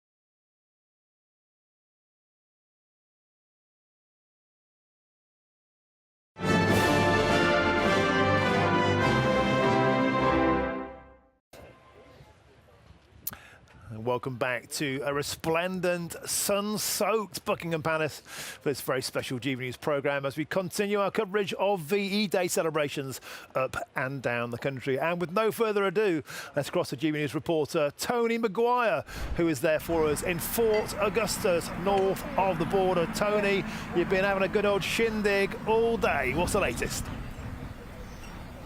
Hello, good afternoon, Martin. Hoping you can hear me this time. The Gremlins have vacated the family day out here in Fort Augustus, where people have been coming together over the last few hours. Lots of kids in the neighbourhood. This was organised by locals Lisa and Dougie because there wasn't really anything going on. We are very far north here. We're actually just at the mouth of Loch Ness. So we are right in the heart of the Highlands, and what a beautiful part of the world it is as well. We've had those swinging big band numbers. We've had the barbecue on, mastered by Bill over there behind me, and of course we've been talking to people today about this day. A lot of the kids here, quite frankly, a bit too young to understand the significance of this day, but a lot of my conversations of today have been with their parents and talking about, with unfortunately the number of veterans we have diminishing year after year, them taking on the mantle of passing on the importance of the messages of what all those brave men and women fought and died for, and the fighting that came to an end 80 years ago. Here's a little montage of some of those conversations I had earlier on. Do you remember I told you what was on the flag? What? 80 years since the war ended. Yeah. Finished. Yeah. Finished. So many kids, they don't understand what the war was rather, you know, and is a nice way to teach them. It's a memorable day, and we've also got the weather to go with the day and all. My two children are quite young, so they're coming here and they're asking about the war. They don't really know anything about it, so to kind of educate them is quite good. Well, as you can see, it means everything. It's got to share our community and share our thoughts with everybody, whatever generation. I've just had a big mistake of biting into this cherry bakewell with very not much time to really be had, but you know, it's given me kind of time today to really think about kind of what these street parties are. Now, this is for sure one of the most northerly street parties happening here across Britain, and it's in communities like Fort Augustus where we really get a sense of that vibe from 80 years ago. And actually beyond that, you know, these are a lot of people, not all of them know each other, and here they are, you know, shoulder to shoulder, a lot like all of those soldiers that fought in the war of the last century.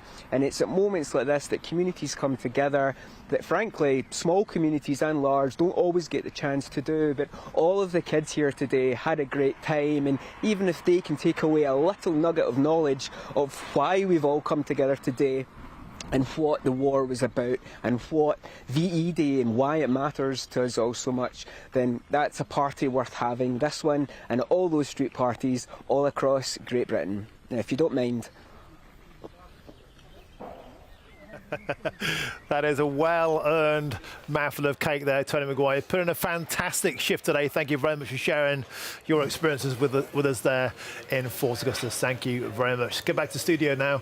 Get some reaction from the historian and broadcaster, Dr. Tessa Dunlop, and the academic and historian, Peter Caddick-Adams. Let's talk about the importance of Scotland. Scotland, of course, a huge through port, hugely significant strategic outpost of the United Kingdom in World War II, Peter. Yeah, I mean, without the winning the Battle of the Atlantic, none of what we are commemorating today could have taken place. This was all about supplies and personnel coming from Canada and the United States across the Atlantic and feeding Britain's war effort. Raw materials as well as personnel, but also a lot of planes came on board the ships, and they all came into places, particularly like Glasgow, siphoned through the United Kingdom, and then from D-Day onwards invaded France and ultimately Germany. Without dominating the North Atlantic, none of this that we're commemorating today would have been possible. So Scotland, absolutely linchpin in the sort of connectivity of winning the Second World War. Beautiful. Glasgow is the giant jaws of empire. I mean, it's absolutely vital, but also that relationship that Scotland has with the rest of the British Isles. Fascinating to think that England spent so many centuries fighting Scotland. We fought against each other to turn around and fight so effectively together. And Scotland, historically, in that British story, has always disproportionately been represented in our armed services. If you think of the Red Hackle, the Black Watch, you know, not just working out ways of quelling the Highlands centuries ago, but then turning that force outwards towards not just armed forces and Palmerston's story and empire, but actually still Iraq, Afghanistan. The Scots have been front and centre of our military story. Three divisions in the First World War. In the Second World War, we had the 51st Highland and the 52nd Lowland Division. You know, absolutely key components of Montgomery's armed forces, particularly in 1944-45. Can I ask you before we go, your tie there, Spitfires on your tie. There wasn't a Spitfire in the fly past today. Gotta say, I was a tad disappointed at that. What do you say? Yeah, I mean, it was, in one way, it was disappointing. I mean, I like to wear this because that's how I became a professional military historian. I made an Airfix model kit of a Spitfire. Many of us age did, 10. You know, we all did. But we got 4 Spitfires for the price of 1 when that Lancaster flew past, because it's using the same Merlin engine. So that sound, that unmistakable sigh of the Merlin that flew past, beginning the fly past over Buckingham Palace, was really like 4 Spitfires in one. So in some ways I wasn't disappointed, because, you know, that Lancaster was just absolutely splendid. Glass half and I still like it. Do you know what I thought of that Lancaster? When I worked doing research with women who served in the ATS, the female army, and it was 1946, and a bunch of them were still serving, because, of course, most of our service personnel didn't come back till 46 at the earliest, and a Lancaster just mysteriously drops out of the skies, never seen again, and a whole cohort of women never actually returned to Britain from Italy because of that accident. It wasn't just a risk serving militarily, it was a risk travelling in the air. This was still a very new, very cutting-edge and high-risk endeavour. If you think, again, going back to the Duke of Kent, his father, we've still not worked out why that plane crashed.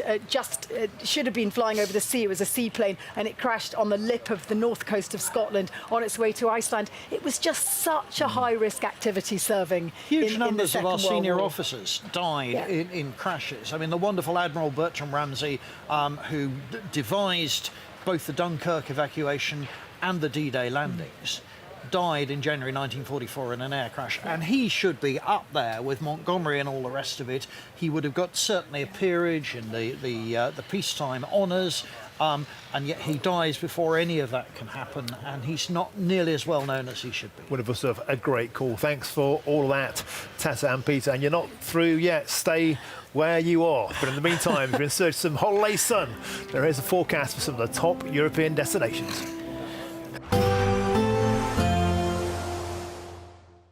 Ready to soak up that holiday sunshine? Won't we need some cover? No worries, all sorted. All Clear Travel Insurance sponsors GB News Travel Destinations Forecast.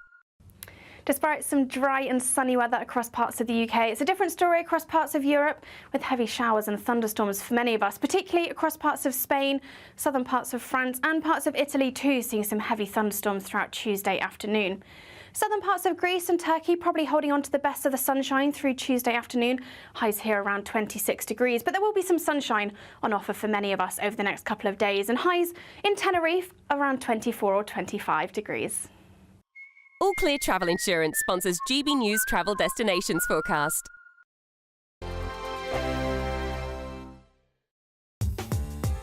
I'm Christopher Hope. From pop stars to politicians, I'll interview anybody in a pub who's got a political opinion. Join me every Friday on Spotify, Apple Podcasts, YouTube or gbnews.com, or wherever you get your podcasts. This is GB News, the People's Channel. This is Britain's Newsroom, where your voice matters. It's just astonishing. With expert analysis and honest opinion, we don't just keep you informed. We bring you unique perspectives you won't see anywhere else. Can't argue with any of that. When the news happens, it happens here. On Britain's Newsroom, weekdays from 9:30 a.m. Only on GB News. GB News Breakfast. Every day from 6 a.m. Well, isn't it sending the wrong message to young workers who think that it would be all right to turn up drunk to work, or actually just ring up and say, I'm not coming in today because I'm drunk? That's no way to build a career, is it? Well, I mean, this ensures that they don't turn up drunk to work because they can stay at home and have a line if they're feeling a bit worse for wear. But I think the point is it incentivizes people who, the reason the company did it was because they can't offer really high wages, so they have to offer any perks they can give. And this was one of them. And I think that if it makes life a bit easier, a bit more fun for young workers, then that's a good thing. Dom, what do you think? Yeah, I think it's terrible. I've run a lot of companies. I've been in a situation where I've not had budget to hire people, and we didn't go to hangover leave. We went to offering things like gym membership, offering people things like therapy, offering positive things at work to be able to get them to enjoy where they work, not hangover leave. I think that's a bit desperate, well, very desperate. And to be honest, if you're running a company and someone wants to work at you because they want hangover leave, they're probably the wrong person to have in your organisation. Yeah, absolutely. And also, Luca, isn't Gen Z supposed to be the generation that doesn't want to get drunk, that they're all for sort of healthy living and having mint tea instead of beer? Oh. Well, some of us are, not all of us, don't worry. But there you go, all the more reason to do this. It can help with the nighttime economy. It can get people going back into pubs and bars and really boost that element of our economy. And as you say, many people won't want to take it anyway. It's an optional thing. It's not like you have to go out and get drunk every evening if your company has such a policy. No, but what about having a responsible attitude to work? The People's Channel. In the GB Newsroom, we bring you the news as it happens. With our team of dedicated journalists across the UK, we're ready to keep you up to date with what's happening every half an hour, every single day. Bulletins here on GB News. The People's Channel. Britain's news channel.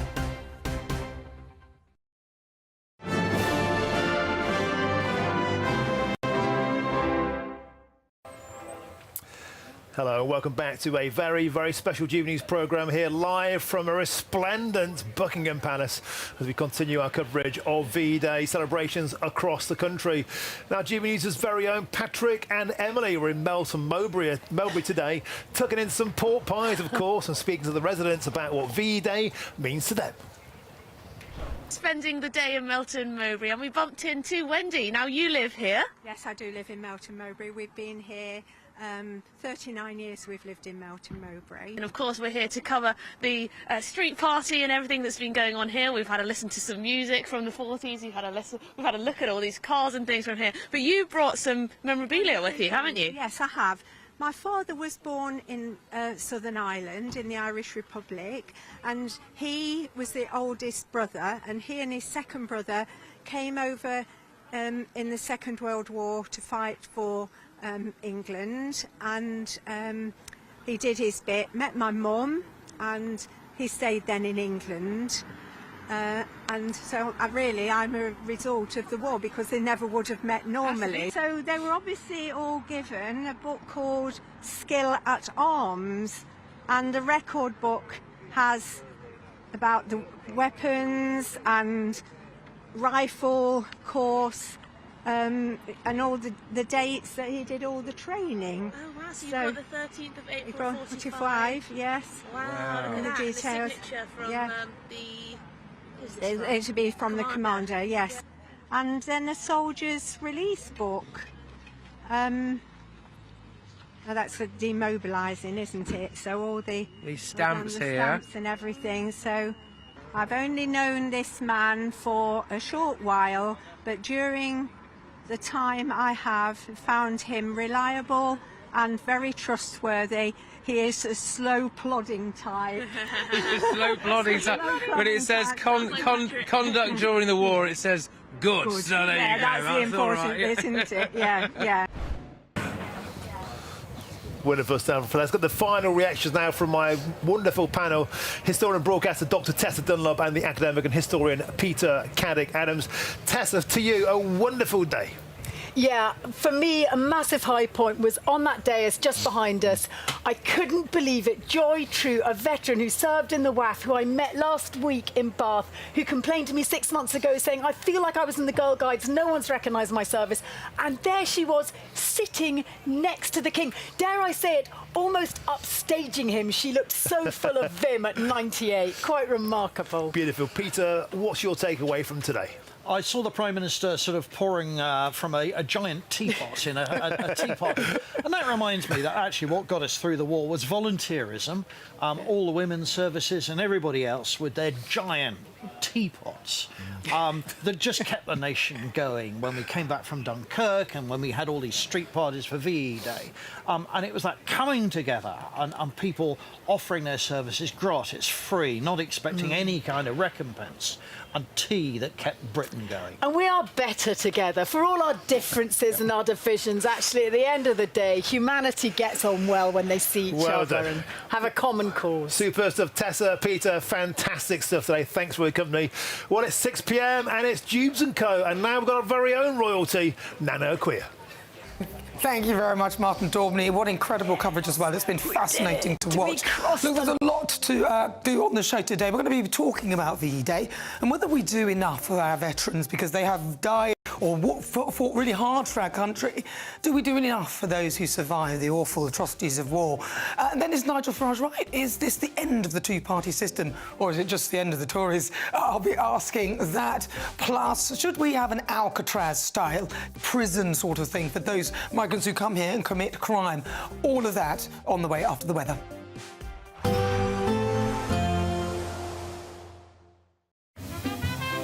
Heavy showers first thing will be followed by a warm, cosy day. Boxed Boilers, sponsors of weather on GB News. Afternoon, welcome to your latest weather update from the Met Office here on GB News.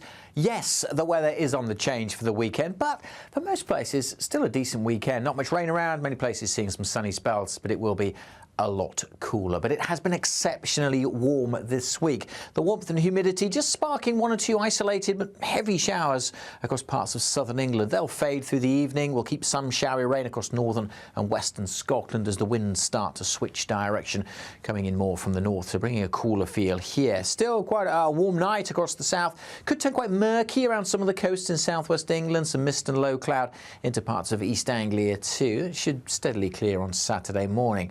The showers, though, will continue to feed into northern Scotland, and as this wind continues to pick up from the north, that will be introducing ever colder feel to the day. A chilly start across the north coast of Northern Ireland too. Quite thick cloud across Northern Ireland.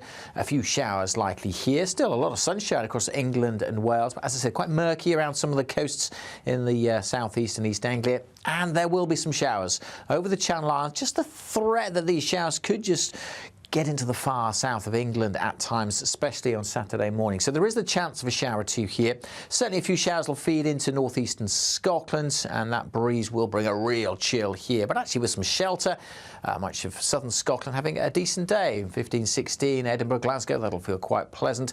And still in the south, we could get over 20 Celsius. So yes, nowhere near as warm as it has been, but still, for many, temperatures above average.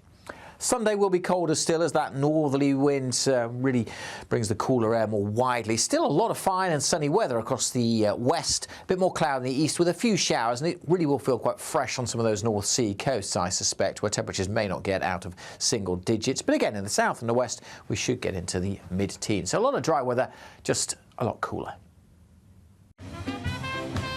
There will be a light breeze in the morning,